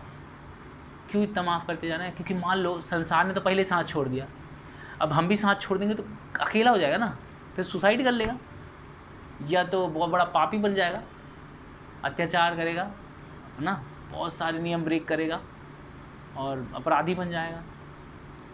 इसीलिए भक्तों के समाज में ना माफ़ किया जाता है ज़्यादा से ज़्यादा, सज़ा बहुत नहीं दी जाती है। भक्तों के समाज में सज़ा नहीं देते हैं।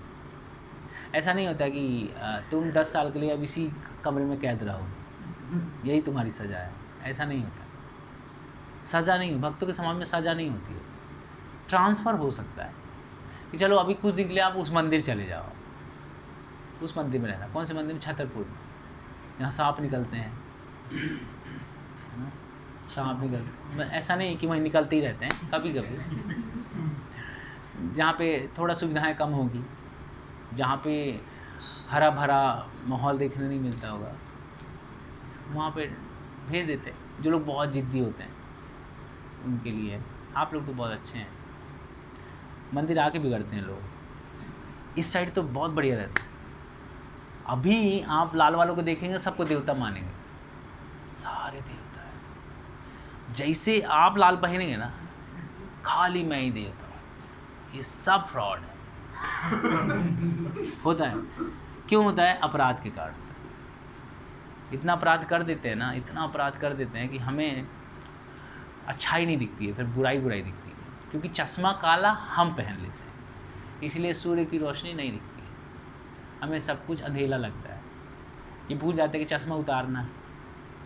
अपनी चश्मे से सबको देखते हैं, सब काले दिखते हैं, ठीक है। नेक्स्ट, यदि किसी ने हमारे दोष दिखाए हैं तो दुखी ना होकर हमें कृतज्ञ होना चाहिए।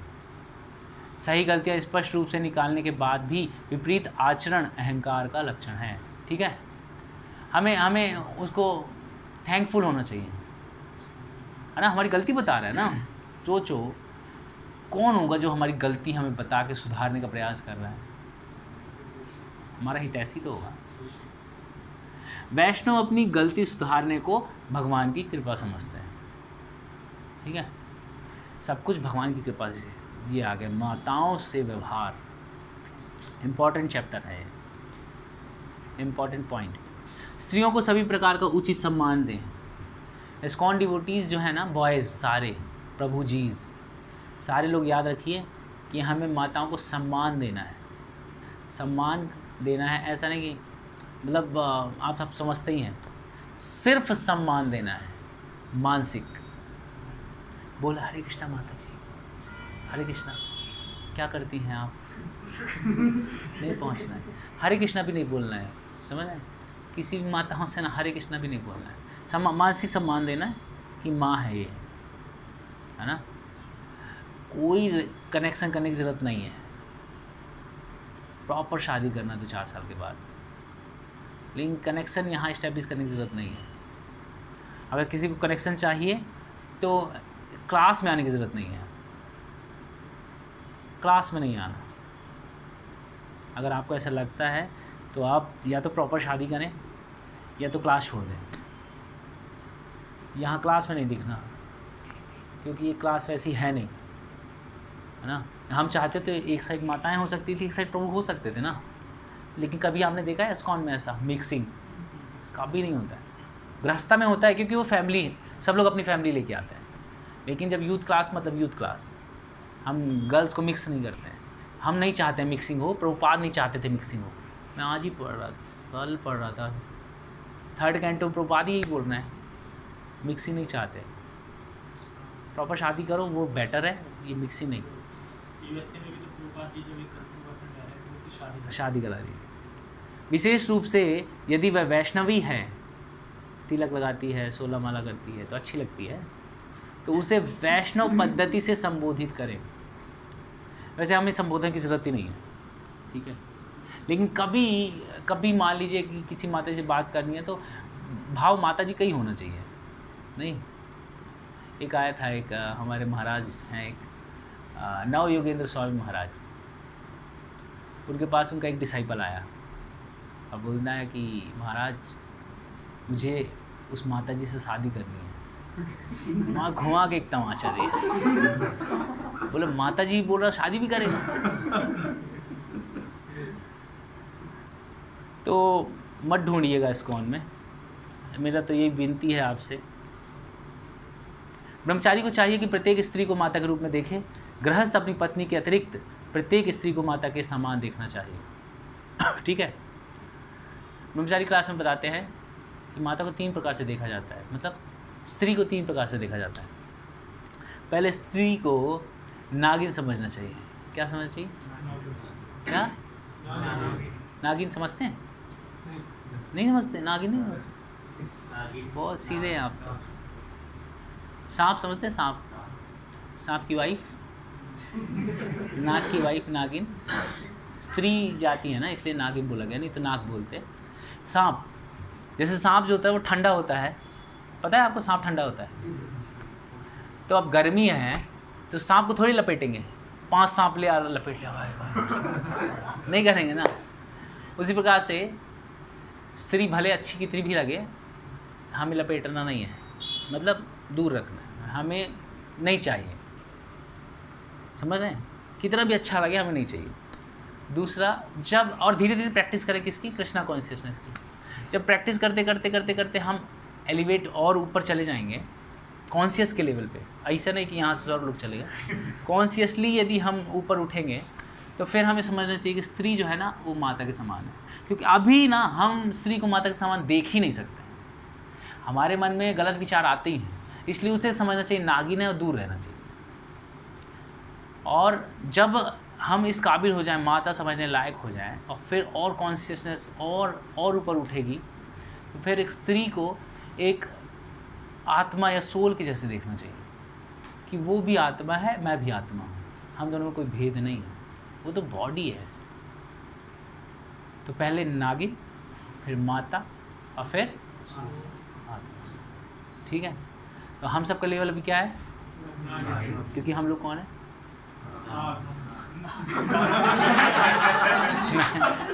मैंने नहीं, हम लोग बद्ध जीव हैं।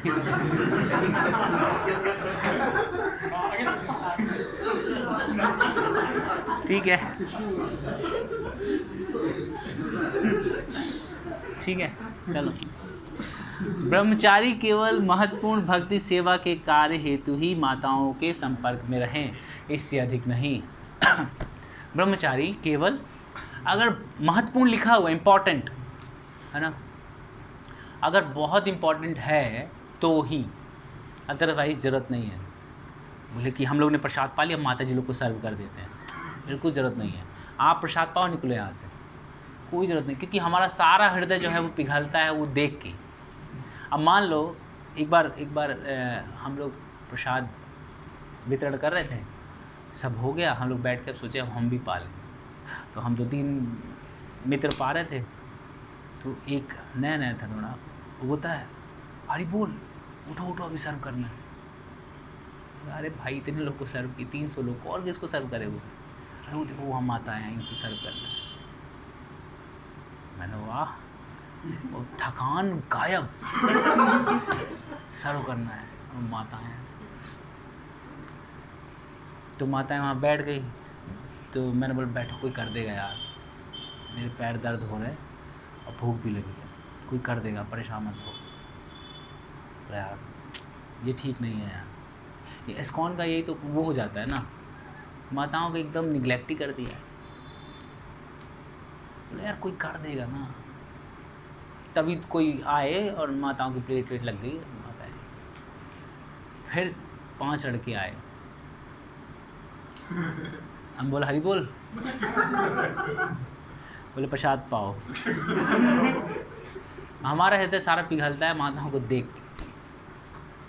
हम माताओं के कारण सर्व, हम सर्व नहीं करना चाहते, हम सर्व थोड़ी करना चाहते, हम इम्प्रेस करना चाहते। जा और चाहिए, और 2 रसगुल्ले 3 ले लो। हाँ, प्रभु जी की लाइन में इतना रायता बांटेंगे, माताओं की इतना। देखा है, मतलब हम देखें, सब होता है। नहीं ज़्यादा नहीं है, थोड़ा ही है। और वहाँ पे माताओं के दोनों में डाल रहे हैं, जैसे 4CP प्लेट होती है ना, 2-2 खाने में डाल रहे हैं, रबड़ी खीर ये वो सब 2-2 खाने में। प्रभु जी को एक में दे रहे हैं, बोले ज़्यादा नहीं खाना, एक ही है। माताओं को दबा के दे, और जो अच्छी लगी उसको 3। तो हम लोग का स्टेटस क्या है अभी? हम लोग अभी भी ना उसको वही उसी निगाह से देखते हैं। ऊपर से भले हम तिलक लगाते हैं, माता जी बोल लें, लेकिन कॉन्शियसनेस हमारा माता जी वाला होता नहीं है। हमारा कॉन्शियसनेस अलग होता है। इसीलिए नागिन समझेंगे तो दूर रहेंगे, है ना। माता समझेंगे तो पास चले जाएंगे। जैसी माता ना समझे, नागिन समझे, दूर ही रहें। शास्त्र बताते हैं कि एक उम्र के बाद अपनी माँ के साथ भी एक रूम में ना अकेले नहीं रहना चाहिए। शास्त्र बताते हैं माँ के साथ, खुद की माँ के साथ, पड़ोस की माँ या सौतेली माँ नहीं, खुद की माँ के साथ भी हमें एक रूम में साथ नहीं रहना चाहिए। तो फिर बाकी का तो कुछ कहना ही नहीं ना। स्त्री का अपमान ना करें। हाँ, ये जब ये डिस्कशन होता है, ब्रह्मचारी क्लास होती है ना, जब 1 हफ्ते की, भाई सब इतना हो जाता है ना कि ऐसा लगता है कि छोड़ो यार, फालतू। मतलब हमारे अंदर से ना इमोशन ही ख़त्म हो जाता है, इमोशन लेस हो जाता है। अब नहीं है कुछ, भाग यहाँ से। ऐसे भी नहीं होना चाहिए ना। अपमान नहीं करना है, उनसे द्वेष करने को सिखाया नहीं जा रहा है कि हम उससे द्वेष करें, है ना, उसको भगा दें, रखे नहीं। एक बार प्रभुपाद के डिसाइपल ने बोला, प्रभुपाद माया बहुत है, भी बहुत ज़्यादा माया है, मंगलाती को नहीं जाना, बहुत माया है प्रभुपाद, बहुत माया। अब पहले क्या होता था कि माताएं भी रहती थी उसी आश्रम में ना, माताएं भी रहती थी। फर्स्ट फ्लोर में सन्यासी, सेकेंड फ्लोर गृहस्था, थर्ड फ्लोर में ब्रह्मचारी। 165 लोग, 265 ऐसे लोग रहते थे पहले प्रभुपाद। तो प्रभुपाद बोले कि यदि इतना ही है, आपको माताओं से इतना ही वो लगता है, तो आप वहाँ चले जाओ। कहाँ? हिमालय, अकेले रहना, वहाँ जंगल चले जाओ, यहाँ रहने के लिए लायक नहीं हो। तो हमें ये सीखना है कि हमें द्वेष नहीं करना है, उनका अपमान नहीं करना है, अपना काम करो, निकलो यहाँ से ना। नहीं, अपना काम करो, निकलो। हमें भगवत धाम जाना है, उतनी प्रैक्टिस करनी है, उतना करना है और निकलना है यहाँ से। हम संबंध बनाने थोड़ी आए हैं। देखा जाए तो हम सच में यहाँ निकलने के लिए ही आए हैं। हम आए हैं कि यहाँ पे प्रैक्टिस करेंगे कृष्णा कॉन्शियसनेस का और निकल जाएंगे। लेकिन हम लोग यहाँ संबंध बनाने लगते हैं, और माता का, पिता का, दोस्त का, मित्र का, सब ऐसे संबंध बनाने लगते हैं। फिर वाइफ, बच्चे, और ये अपना मेरा मेरा मेरा मेरा, और इसी में रह जाते हैं। ठीक है, अपमान ना करें, द्वेष ना करें। नेक्स्ट, अतिथियों से व्यवहार। जब कोई अतिथि अपने घर अथवा मंदिर में आते हैं, तब उनसे पूर्ण प्रेम एवं आदर पूर्वक व्यवहार करना चाहिए। उनका स्वागत मधुर शब्दों से करें। अपनी क्षमता के अनुसार बैठने का आसन, जलपान, अल्पाहार एवं प्रसाद की व्यवस्था करें। ठीक है। तो जब भी कोई अतिथि मतलब गेस्ट, मेहमान, जब भी कोई मेहमान आता है, स्पेशली जब बेस में बताया जाता है कि जब बेस में कोई मेहमान आए तो हमें कुछ ना कुछ बेस में रखना चाहिए मेहमान को देने के लिए। जो खाली हाथ नहीं जाने देना चाहिए। कुछ भी नहीं तो एटलीस्ट, आपके पास कुछ नहीं है, आप बहुत गरीब हैं, कुछ नहीं है, तो एटलीस्ट मीठे शब्दों से उनको बुलाएं, बिठाएं, और हो सके तो जल पिला दें। इतना कम से कम करना चाहिए, नहीं तो इसमें भी अपमान होता है, वो भी पाप है। मतलब आप अगर प्रॉपरली अपना गेस्चर नहीं दिखा रहे हो तो ये भी एक पाप में काउंट होता है। ठीक है। हरे कृष्णा। अभी के लिए बस इतना ही। नेक्स्ट, नहीं, अभी और करेंगे, बहुत छोटा सा है। अभक्तों से व्यवहार।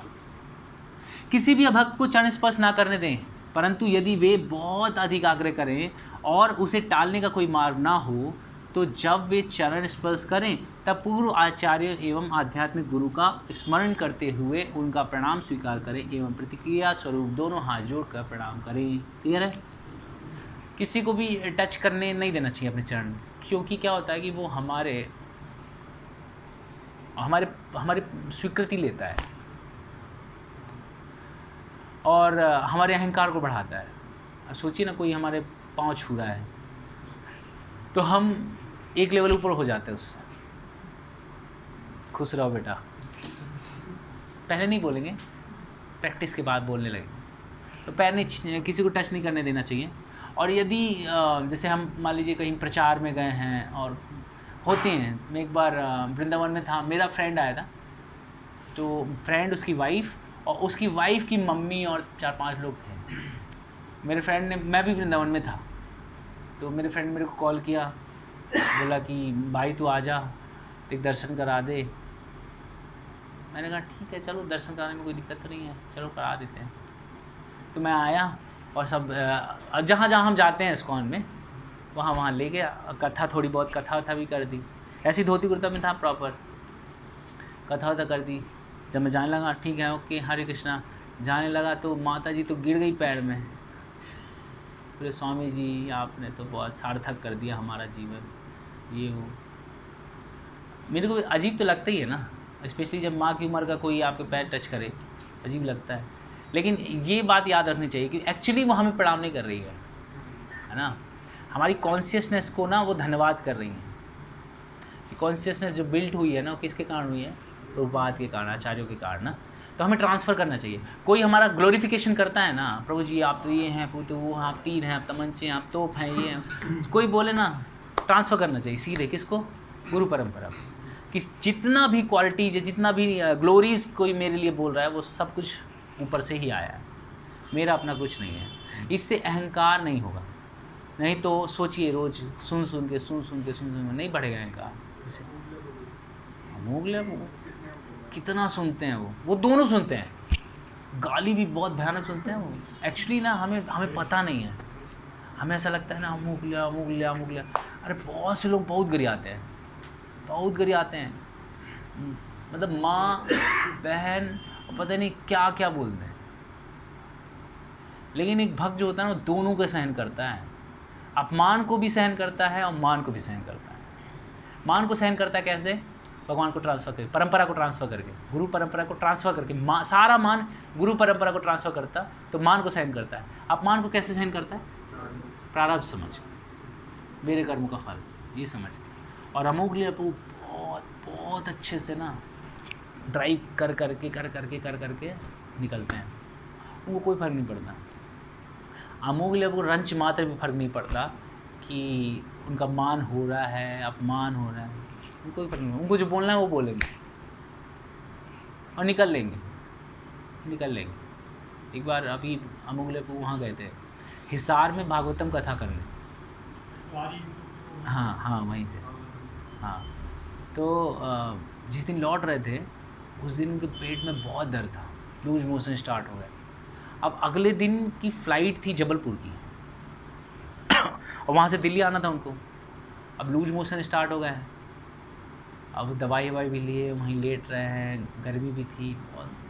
फिर उसके बाद उन्होंने बोला कि ट्रेन से रिजर्वेशन करो क्योंकि जाना ज़रूरी। कई लोगों ने बोला रुक जाइए, कैंसिल कर दीजिए वहाँ का। बोले नहीं सेवा करने जानी है, जबलपुर है ना, जबलपुर। अब अमोघपुर आए, मतलब बहुत बड़ी प्लानिंग होगी ना कि 1000 बच्चे होंगे, उनको क्लास करनी होगी, लंबी चौड़ी प्लानिंग। तो अमोघपुर क्या है कि ब्रेक नहीं करना चाहते हो कि मतलब अगर स्पीकर ही ना आए तो एक निगेटिव इमेज भी जाती है।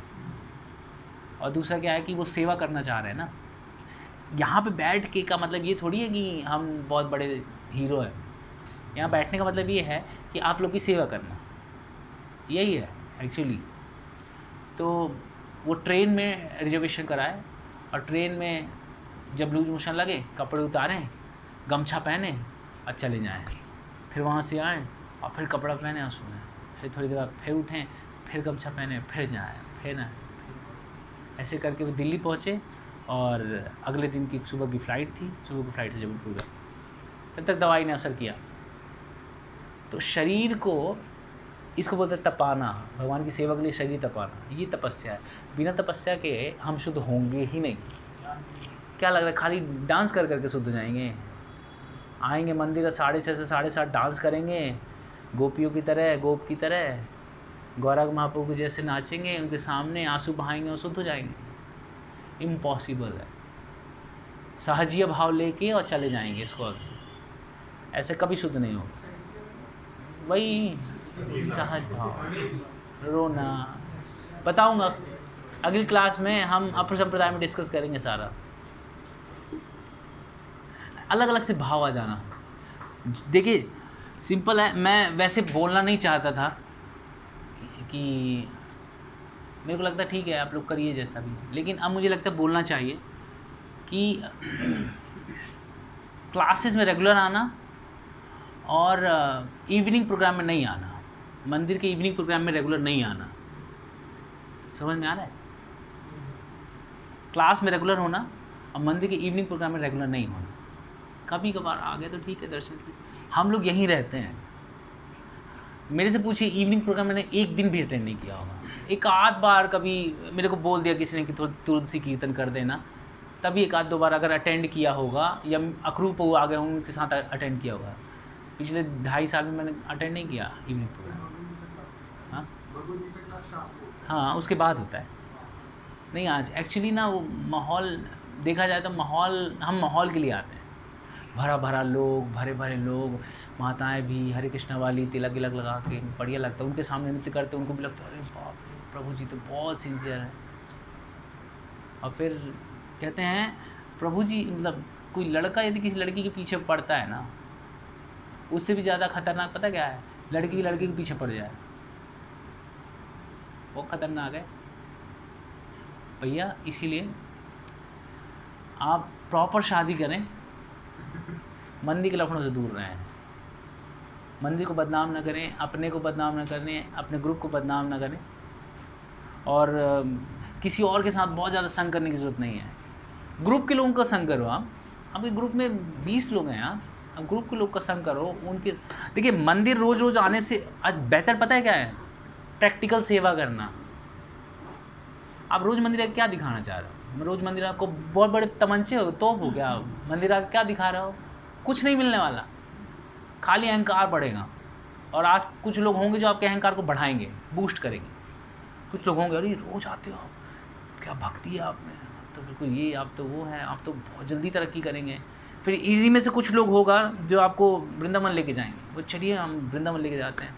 ऐसे गुरु से मिलाएंगे जो स्वरूप सिद्ध हैं, वो आपके स्वरूप को बताएंगे कि एक्चुअली आपका क्या स्वरूप है ब्रज में, भगवान के धाम में आपका क्या स्वरूप है वो बताएंगे। फिर आपको मोर बना देंगे, मोर पंख लगा लोगे और नाचते रहोगे भगवान को देख के। ये होता है। ये हैं संप्रदाय, 13 संप्रदाय हैं, और अगली क्लास में उसको और डिटेल में समझेंगे, है ना। तो बहुत ज़्यादा फ्रेंडशिप करने की ज़रूरत नहीं है। इतना ही टाइम है तो रीडिंग करो ना। भगवान का दर्शन एक्चुअली आंखों से होता ही नहीं है, क्योंकि हमको पता ही क्या है भगवान के बारे में। जितना ज़्यादा हम सुनेंगे ना, जितना ज़्यादा सुनेंगे उतना श्रद्धा बढ़ेगा, भगवान को जानेंगे, फिर उसके बाद भगवान के दर्शन होते हैं। तो सुनना ज़रूरी है, रीडिंग ज़रूरी है। 3 घंटे यहाँ लगा रहे हैं, सोच के देखिए अगर 3 घंटे हम रोज़ पढ़ें, कॉन्शियसनेस क्या होगी हमारी। कॉन्शियसनेस सोचिए कितना ऊपर हो जाएगा। टोटल मैं तो कहूँगा कि time waste, total time waste. पहले मुझे लगा था कि नहीं बोलना चाहिए, लेकिन आश्रय क्लास में मुझे लगता है बोलना चाहिए यार, क्योंकि यदि आपको नहीं पता होगा कि आप संप्रदाय क्या है, सहजीय भाव क्या है, ये नहीं पता होगा तो सिंपली बह जाएंगे। इस्कॉन में कई लोग ऐसे आते हैं जो बहा के ले जाते हैं। कई लोग गए इस्कॉन से छोड़ के, कई लोग। तो इसलिए बताना ज़रूरी है। ये वैष्णव एटिकेट बता रहे हैं ताकि आप बिहेव प्रॉपर करें, और ये बाकी चीज़ें इसलिए बताना ज़रूरी है कि फेथ स्ट्रॉन्ग रहे और अपना जाने, अपना समझें। अब संप्रदाय पता होगा ना तो आपको फिर समझ में आएगा यार मैं भी तो कहीं ऐसे ही एक्ट तो नहीं कर रहा था, मैं भी तो कहीं अब संप्रदाय में नहीं घुस रहा था। पता होगा ना एग्जाम्पल से, तो आपको लगेगा यार मेरे अंदर भी शायद ये है। जो पता होगा तो बचोगे, है ना। तो अगली क्लास में हम डिस्कस करेंगे कि कैसे अब संप्रदाय होते हैं। बहुत बड़ा नहीं है वो, आधे घंटे का ही है, लेकिन आपको थोड़ा क्लियर हो जाएगा। जितना मुझे पता है, मुझे बहुत ज़्यादा नहीं पता है, जितना मुझे पता है उतना बताएंगे। 2 प्रकार के भक्त होते हैं। हमें निरपराध व्यक्तियों का शुभचिंतक होना चाहिए, आदरपूर्वक उन्हें अधिक ज्ञान देने का प्रयत्न करना चाहिए, उन्हें अपने आध्यात्मिक गुरु का संग प्राप्त करवाएं, परंतु उन्हें आनंद देने वाली भौतिक क्रियाओं में संलग्न होकर उनका संग ना लें। ठीक है, ये आप सबके साथ हैं। अभक्त का मतलब यहाँ से जाने के बाद जितने आपके दोस्त हैं वो सब अभक्त की श्रेणी में ही हैं, यदि वो चैंटिंग नहीं करते हैं, भगवान के नाम को जप नहीं करते हैं, या ऐसी किसी चीज़ में इन्वॉल्व नहीं है, सब अभक्त हैं। तो यदि कोई निरपराधी है, मतलब श्रद्धावान है, थोड़ी सी श्रद्धा है भगवान में तो उसको कनेक्ट करने का प्रयास करना चाहिए, सुनने का, क्या सोचता है वो, उसको समझें, उसके हेल्प करें, प्रसाद खिलाएं, है ना, कभी कभी प्रोग्राम में लेके आएँ, सुनाएं, दर्शन कराएं, फिर लेके जाएं, है ना। ऐसे करेंगे तो उसको थोड़ा अच्छा लगेगा और शायद फिर वो स्टार्ट करे, यदि श्रद्धावान है तो। अपराधी को लेके नहीं आना चाहिए जो वैसे नास्तिक है, लेके आओ गाली बक रहा है, तो ऐसे लोग को नहीं लाना चाहिए। नास्तिकों को हमें टालना चाहिए। पवित्र नाम के विषय में नास्तिकों को उपदेश देना पवित्र नाम के प्रति एक अपराध है। यदि वे विनम्रतापूर्वक पवित्र नाम की महिमा के बारे में हमसे श्रवण करना चाहते हैं तो हम उन्हें पवित्र नाम के महत्व के विषय में उपदेश दे सकते हैं। यदि कोई सुनना चाहता तो सुनाएं, नहीं सुनना चाहता ज़बरदस्ती ना सुनाएं। सिंपल है। आप लोग प्रभु जी हम लोग भी तो बैठे हैं, नहीं सुनना चाहते, फिर क्यों सुना रहे हो? नहीं हो सकता क्वेश्चन। तो यहाँ पे बात अभक्तों की हो रही है। अब तो आप लोग भक्त हो गए सारे, माला करते, भक्तों को तो फोर्सफुली सुनाना चाहिए। अभक्तों से व्यवहार कैसे करें? यदि अभक्त व्यक्ति हमारा मित्र है तो हाथ जोड़कर हम हरे कृष्ण कह सकते हैं।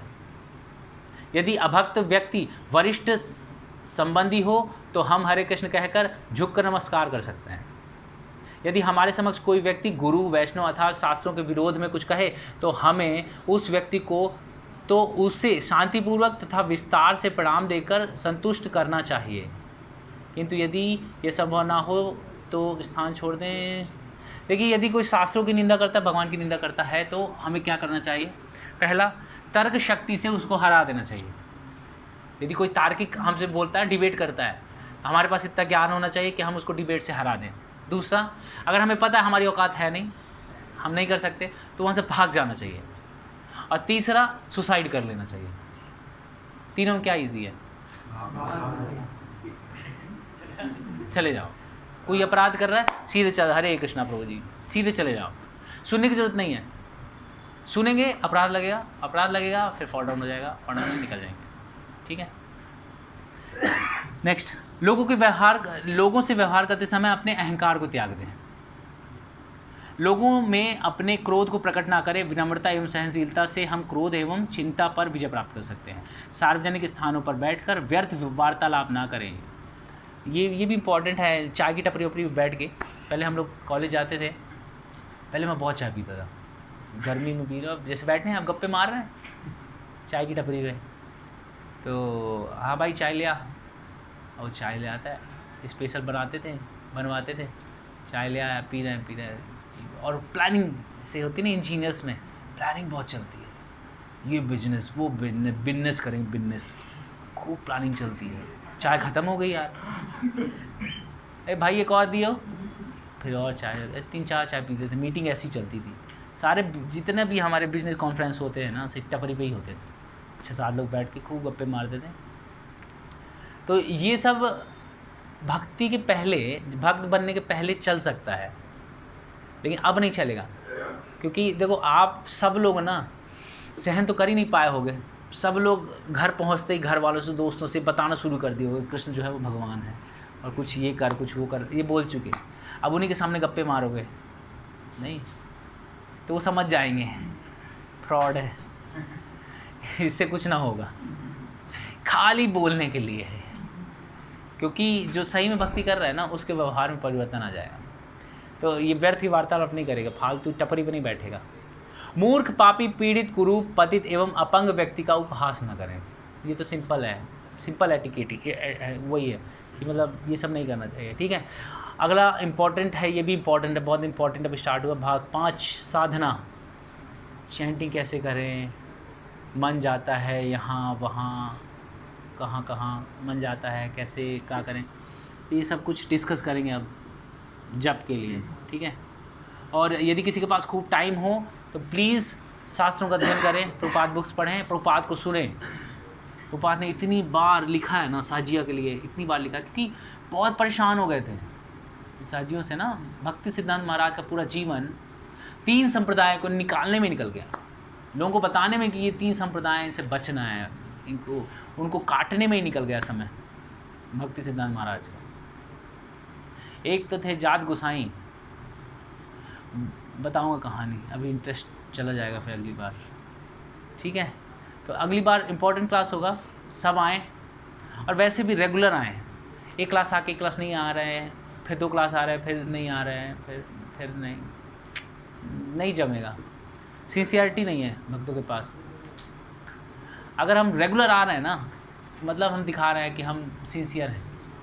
रेगुलर आ ही नहीं रहे हैं, कोई इंटरेस्ट ही नहीं है, तो फिर आगे चल के छूट जाएगा। ये मत सोचिए कि देखिए, अगर किसी को ये लगता है कि प्रभु जी से अच्छे तो बड़े प्रभु जी हैं, उनकी क्लास में भी नहीं बैठेंगे, उनकी क्लास में भी नहीं बैठ पाएंगे। ये मन बोलता है कि उनकी क्लास अच्छी, इनकी क्लास बेकार है, ये क्या बताते हैं, समझ नहीं आता, ये वो, लेकिन उनकी क्लास में भी नहीं बैठ पाएंगे।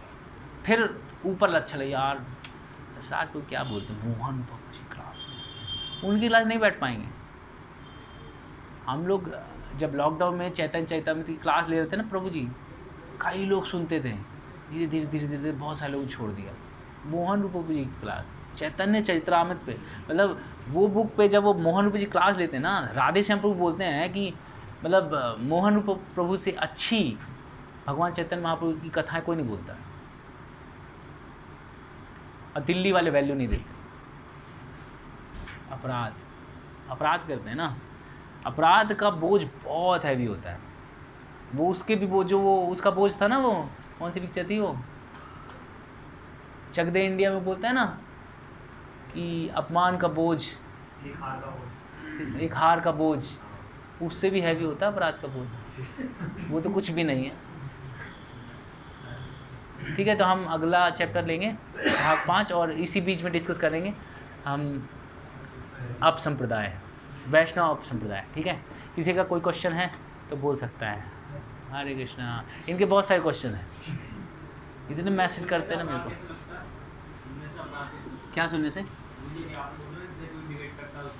हाँ, देखिए मान लीजिए कि किसी ने बोला ना कि अरे आपके गुरुजी जो है ना वो ऐसे हैं वैसे हैं, ये है वो है, जब बोलना शुरू करता है ना तो हम सुनते हैं तो कंtemplate करने लगते हैं, सोचने लगते हैं क्या बात सही तो नहीं बोल रहा।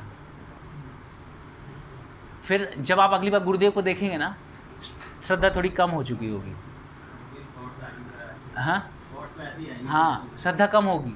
फिर जब वो बोलेंगे फेथ कम होगा, फिर उनकी बात को नहीं सुनेंगे, और फिर धीरे धीरे क्लास में भी नहीं जाएंगे, फिर धीरे धीरे अपराध करना शुरू कर देंगे। अरे वो मैंने सुना, सब पता है मेरे को, गोपाल कृष्ण महाराज क्या करते हैं मेरे को सब पता है, अपराध करना शुरू। इसीलिए हमें शुरू से बीज को ही ख़त्म कर देना है, हमें नहीं सुनना चाहिए। वैष्णव निंदा तो बिल्कुल नहीं सुननी चाहिए, निंदा करनी भी नहीं चाहिए, सुननी भी नहीं चाहिए, बहुत खतरनाक है। ये लग जरूर रहा है कि अरे ये तो विपिन प्रभु ऐसे ही हैं यार, गृहस्थ आदमी, अब पता चला संन्यास ले लें और सारे अपराध अभी कर रहे हैं, अभी तो ऐसे हैं, ये वो है, संन्यास ले लेंगे, फिर देखना अपराध काउंट स्टार्ट हो जाएगा, सन्यासी के प्रति अपराध काउंट हो जाएगा। अभी तो नॉर्मल लग रहा है, अरे ये ऐसे ही है, समझ रहे हैं। अभी हम कुछ बोल नहीं सकते, वैष्णव कौन कब प्रगति कर ले, कोई भरोसा है? भरोसा नहीं। हाँ, आ गया वो। उसने किसी प्रभु जी के बारे में कुछ भला बुरा बोल दिया, मतलब मेरे सामने, मतलब मैं एक्सपेक्ट नहीं कर रहा था बोलेगा, बट पता नहीं गालियाँ वगैरह देने लग गया, बोल रहा पागल है, ये क्या है, मतलब उसमें मेरा मुझे अपराध नहीं हुआ, क्योंकि मैं एक्सपेक्ट नहीं कर रहा था। यदि आपके साथ ऐसा कुछ हो तो फिलॉसफिकली अपने आप को समझाना चाहिए, उसकी बातों को काटना चाहिए फिलॉसफिकली। जब मान लो आप भाग ही नहीं पा रहे हो, आपके बाजू में बैठा है, क्लास भी चल रहा है, भाग भी नहीं पा रहे, तो आप फिलॉसफिकली काट दो, ये मूर्ख है, इसको समझ नहीं आ रहा, वैष्णव अपराध कर रहा है, मुझे नहीं करना है। मैं बोल देता हूँ ठीक है, नहीं पसंद है, हाँ नहीं पसंद कोई बात नहीं, ठीक है, बोलते हैं, हाँ बोलते हैं। कलयुग है ना, सतयुग थोड़ी है, कलयुग है ना, कलयुग में बोलेंगे जरूर, अगर नहीं बोल रहे हैं वो आश्चर्य है। कोई अमोघ लेपों के बारे में बुराई कर रहा है, वो आश्चर्य थोड़ी है, बड़ाई कर रहा है तो आश्चर्य यार, कलयुग में हो के बड़ाई कर रहा है। तो यहाँ गलत हो रहा है तो होगा, क्योंकि जगह ऐसी है।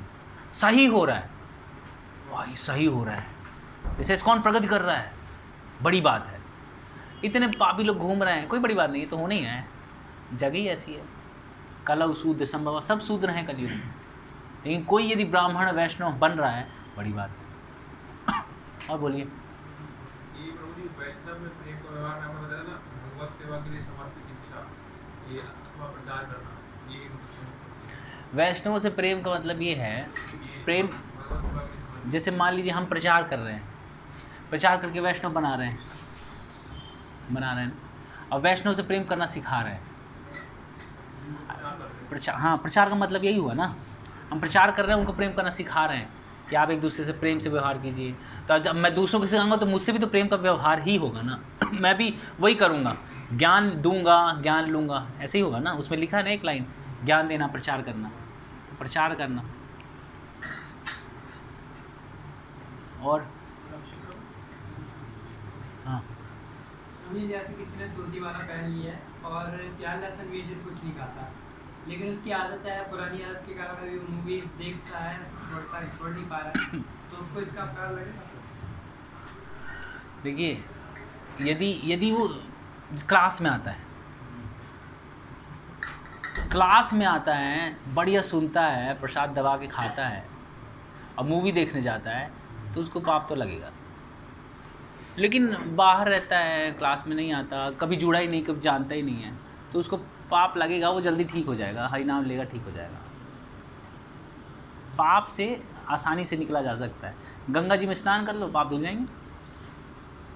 अरे यहीं बैठे बैठे भगवान का नाम ले लो, पाप धुल गए। पाप से निकलना आसान, अपराध से निकलना मुश्किल है। वैष्णव अपराध से निकलना बहुत मुश्किल है, बहुत मुश्किल है। सब कुछ रहता है तो खाली वैष्णव अपराध ही बच जाता है ना, उसी में फॉलो हो जाता है। ऐसा कहते हैं कि जब सौबरी मुनि का नाम सुना है? सौबरी मुनि मछली का मैटिंग कर रही थी, उनको देख के और फिसल गए, नहीं, फिर निकल के शादी करी 50 साल, नहीं। तो ऐसा बताते हैं कि उनने गरुड़ देव के प्रति अपराध किया था। गरुड़ पता है ना, भगवान के वाहन, उनके प्रति अपराध किया था, इसलिए। तो वैष्णव अपराध बहुत खतरनाक होता है। और पूछिए। इनका एक प्रश्न था, मैं बता नहीं पाया था, मैं बिजी हो गया था, पता नहीं। इनने पूछा था भक्तावतार का, हाँ, अद्वैताचार्य को भक्ता था। हाँ, अद्वैताचार्य भक्तावतार हैं, क्योंकि भक्त के रूप में आए, भक्त के अवतार है ना, वो अवतार लेके आए हैं ना। भक्त के रूप में तो और भी आए हैं। चैतन्य महाप्रभु स्वयं भगवान है, भगवान ही आ गए हैं, अवतार नहीं लिया। लेकिन अद्वैताचार्य ने महाविष्णु सदाशिव का अवतार लेके अद्वैताचार्य बने हैं, वो समझ रहे हैं। और चैतन्य महाप्रभु, नित्यानंद प्रभु साक्षात हैं वहाँ पे, वो साक्षात आए हैं। समझ में आ रहा है? महाविष्णु ने अद्वैताचार्य का अवतार लिया, लेकिन चैतन्य महाप्रभु ने किसी का अवतार नहीं लिया। वो उस धाम में थे और यहाँ पे आए और यहाँ से चले गए। नहीं, धाम में थे भगवान। अब बोले कि प्रभु जी, जब वो हिरण्यकशिपु मार रहा था उस खंबे में, तो इस खंबे में नहीं थे। ये तो यामी तत्व नरसिंह, हर जगह भगवान थे। लेकिन जहाँ आपकी तीव्रता होगी वहाँ दिखने लगेंगे मूर्ति। यदि विग्रह में आपकी तीव्रता बढ़ जाएगी तो विग्रह में भगवान के दर्शन होंगे। प्रसाद में तीव्रता बढ़ जाएगी तो प्रसाद में दर्शन होंगे। चैतन्य महाप्रभु क्यों प्रसाद नहीं पाते थे? प्रसाद यही कृष्ण दिखते थे। कृष्ण प्रसाद में कोई भेद नहीं है। अब प्रसाद में कृष्ण दिख रहे हैं, आप कैसे खाएं? है ना, खंबे में कृष्ण दिख रहे हैं, पत्थर में कृष्ण दिख रहे हैं, तो लपट पड़ते थे, वो कूद जाते थे खंबे में, चट्टान में कूद जाते थे, ब्लड पूरा बहने लगता था पूरी बॉडी से। अष्ट सात्विक विकार आते थे, हाथ लंबे हो जाते थे, वहाँ तक चले जाते थे, करीब 10-10 फुट के हाथ हो जाते थे। जंप करते थे 20-20, 40-40 फुट जंप कर जाते थे। अष्ट सात्विक विकार, अष्ट सात्विक विकारों को इस बॉडी के अंदर सहन कर पाना असंभव है। और देखा जाए तो अष्ट सात्विक विकार नॉर्मल व्यक्ति के शरीर में आ ही नहीं सकते। तो चैतन्य महाप्रभु का तो खैर अलग है। अंत लीला बहुत विशेष है। प्रेम प्रेम भगवान से करना कैसे है ना, सीसी पढ़ेंगे ना आपको समझ में आएगा कैसे भक्तों से डील करनी है। क्या जैसे बोलते हैं Bhagavad Gita is the identity of God और श्रीमद् भागवतम जो है वो एक्टिविटी ऑफ गॉड और सीसी जो है वो मेंटेलिटी ऑफ द गॉड। भगवान क्या सोचते हैं वो कर रहे हैं। सीसी चैतन्य चैतामृत में भगवान क्या सोचते हैं वो कर रहे हैं, वो कैसे करना है, कैसे भक्त क्या है। श्रीमद् भागवतम में भगवान की एक्टिविटी के बारे में बताया गया है कि भगवान कैसे पास टाइम कर रहे हैं, सोच नहीं बताई गई। कृष्ण क्या सोच रहे हैं ये नहीं बताया गया, लेकिन सीसी में बताया जाता है चैतन्य महाप्रभु क्या सोच रहे हैं। तो सीसी जो है बहुत अद्भुत ग्रंथ है, मतलब वरदान है। यदि कोई भक्ति करना चाहता है उनके लिए वरदान है सीसी। तो बुक्स पढ़ें, कौन कौन अब बताइए कौन कौन बुक पढ़ रहा है, कौन सी पढ़ रहा है? कृष्णा बुक कौन सा चैप्टर? भागवतम स्टार्ट कीजिएगा इसके बाद। यार एक हफ्ते में यदि 2 पन्ना पढ़ना ना बिल्कुल अच्छा नहीं है। एक हफ्ते में 2 पेज कोई पढ़ता है वाला? एक दिन में मतलब देखिए एक हफ्ते जब स्मॉल बुक्स का ऐसा है कि आज लेके जाइए, अगले हफ्ते आएंगे तो वो कंप्लीट करके आए। मतलब बहुत पतली पतली बुक है यार, मैं तो एक दिन में 5-6 पढ़ लिया था। इतना तो कर सकते हैं पढ़ना, एक बुक एक हफ्ते में पढ़ सकते हैं, 7 दिन में एक बुक नहीं पढ़ सकते। पढ़ना चाहिए, यदि नहीं पढ़ते हैं तो पढ़ना चाहिए। नहीं पढ़ेंगे तो फेथ स्ट्रांग नहीं होगा।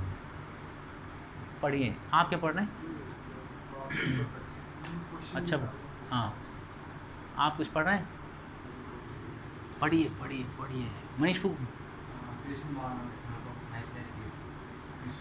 अच्छा, तुषार प्रभु राइटर है? मैंने नहीं पढ़ी। अच्छा हाँ मैंने नहीं पढ़ी, मिस हो गया। विकी प्रभु भागवतम चैप्टर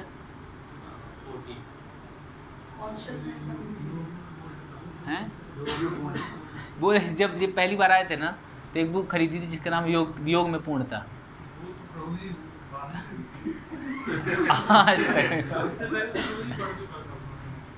ठीक है, स्मॉल बुक को एक हफ्ते में कंप्लीट कर ही दीजिए। आप पढ़ रहे हैं? टाइम नहीं मिल पा रहा, टाइम निकालिए थोड़ा थोड़ा ना, और थोड़ा रेगुलर होने का प्रयास कीजिए।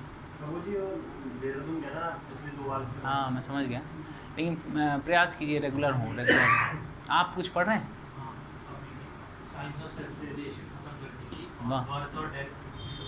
बियॉन्ड बर्थ एंड डेथ अच्छा बुक है। साइंस ऑफ सेल्फ रियलाइजेशन मेरा सेकेंड बुक था। बहुत अच्छी भगवद गीता, भागवतम और योग। जो मेरे को बोलता है भगवद गीता मेरे को लगता पढ़ता है नहीं पढ़ता नहीं पता। भगवद गीता किसको समझ में आ रही है?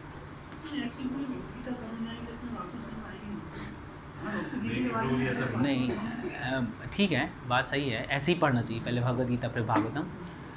भगवद गीता थोड़ा टेक्निकल है तो ठीक है, पढ़ो अच्छा है, लेकिन इसके बाद भागवतम स्टार्ट आप कर सकते हैं और आप भी कर सकते हैं। तो आपका तो चलो जैसे आप भागवतम तो बहुत सारा चीज़ें ना मतलब भागवत गीता से ही दिया है कि मतलब ये दिया है ऐसे ही है, वो तो सीक्वेंस ऐसे ही है। भगवद गीता फिर भागवतम फर्स्ट कैंटो, फिर एनओडी और ईशोपनिषद, फिर उसके बाद Bhagavatam second canto, third canto, fourth canto, ये फिर पूरी भागवतम, फिर सीसी, फिर ऐसा है। लेकिन भगवद गीता जो है ना वो बहुत ज़्यादा टेक्निकल लगने लगता है, लोगों को कम समझ आता है, इसलिए लोग छोड़ देते हैं। तो इसलिए बार-बार पढ़ रहा हूँ तो मुझे मतलब ऐसे ही मेरे को लगता है कि मुझे भागवत गीता अच्छे से पढ़ना चाहिए। नहीं, ये तो वहम है आपका। अरे वैष्णव टिकेट अभी हो जाए, फिर उसके बाद एनवाई करेंगे, फिर एनवाई के बाद एक ब्रह्मचारी का बुक आता है वो करेंगे। ब्रह्मचारी का बुक पढ़ाने का मतलब ये है कि हमें ब्रह्मचर्य सीखना, प्रैक्टिस करना। इसका ये मतलब नहीं कि शादी नहीं करना, जिसका मन होगा वो शादी करेगा, लेकिन उसमें हम सीखना है ब्रह्मचर्य है क्या। क्योंकि शादी के बाद भी गृहस्थ, ब्रह्मचारी गृहस्थ बनना है, ब्रह्मचारी गृहस्थ, ठीक है। और आप क्या पढ़ रहे हैं? लीलामृत पढ़ना है, प्रपात लीलामृत। ठीक है, अच्छा बुक है। कौन सा चैप्टर? वो उन्होंने आकाशवाणी में दिया। बहुत टाइम से दिया है, महीना डेढ़ महीना। छोटा वो पढ़ रहे थे। ठीक है।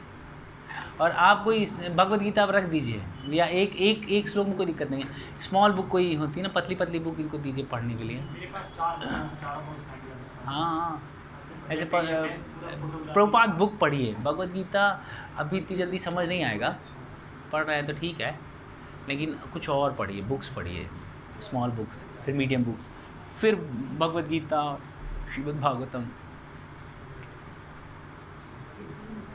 आप क्या पढ़ रहे हैं?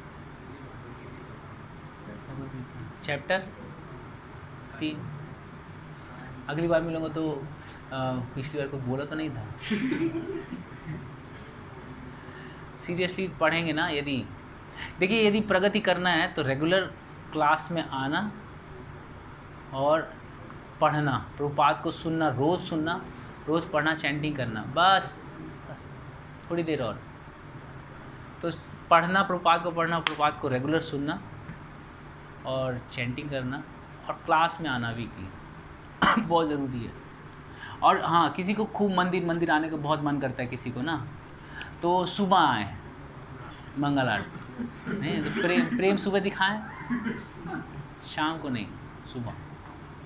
और रोज़ आने की ज़रूरत भी नहीं है, कभी वीकली आ गए तो ठीक है। भगवान नाराज़ नहीं होंगे, आप यकीन मानिए, भगवान बिल्कुल नाराज़ नहीं होंगे। और होंगे तो मेरे से होंगे, क्योंकि मैं मना कर रहा हूँ ना, तो होंगे तो मुझसे नाराज़ होंगे, आपसे नहीं। तो आप रोज़ आने का कोई ज़रूरत नहीं है, रोज़ पढ़ लीजिए। अगर आप रोज़ आ रहे हैं ना, इतना स्ट्रगल कर रहे हैं, वो स्ट्रगल पढ़ने में दिखाइए, प्रभुपाद को सुनने में दिखाइए, कि फिलॉसफिकली कन्विंस हो।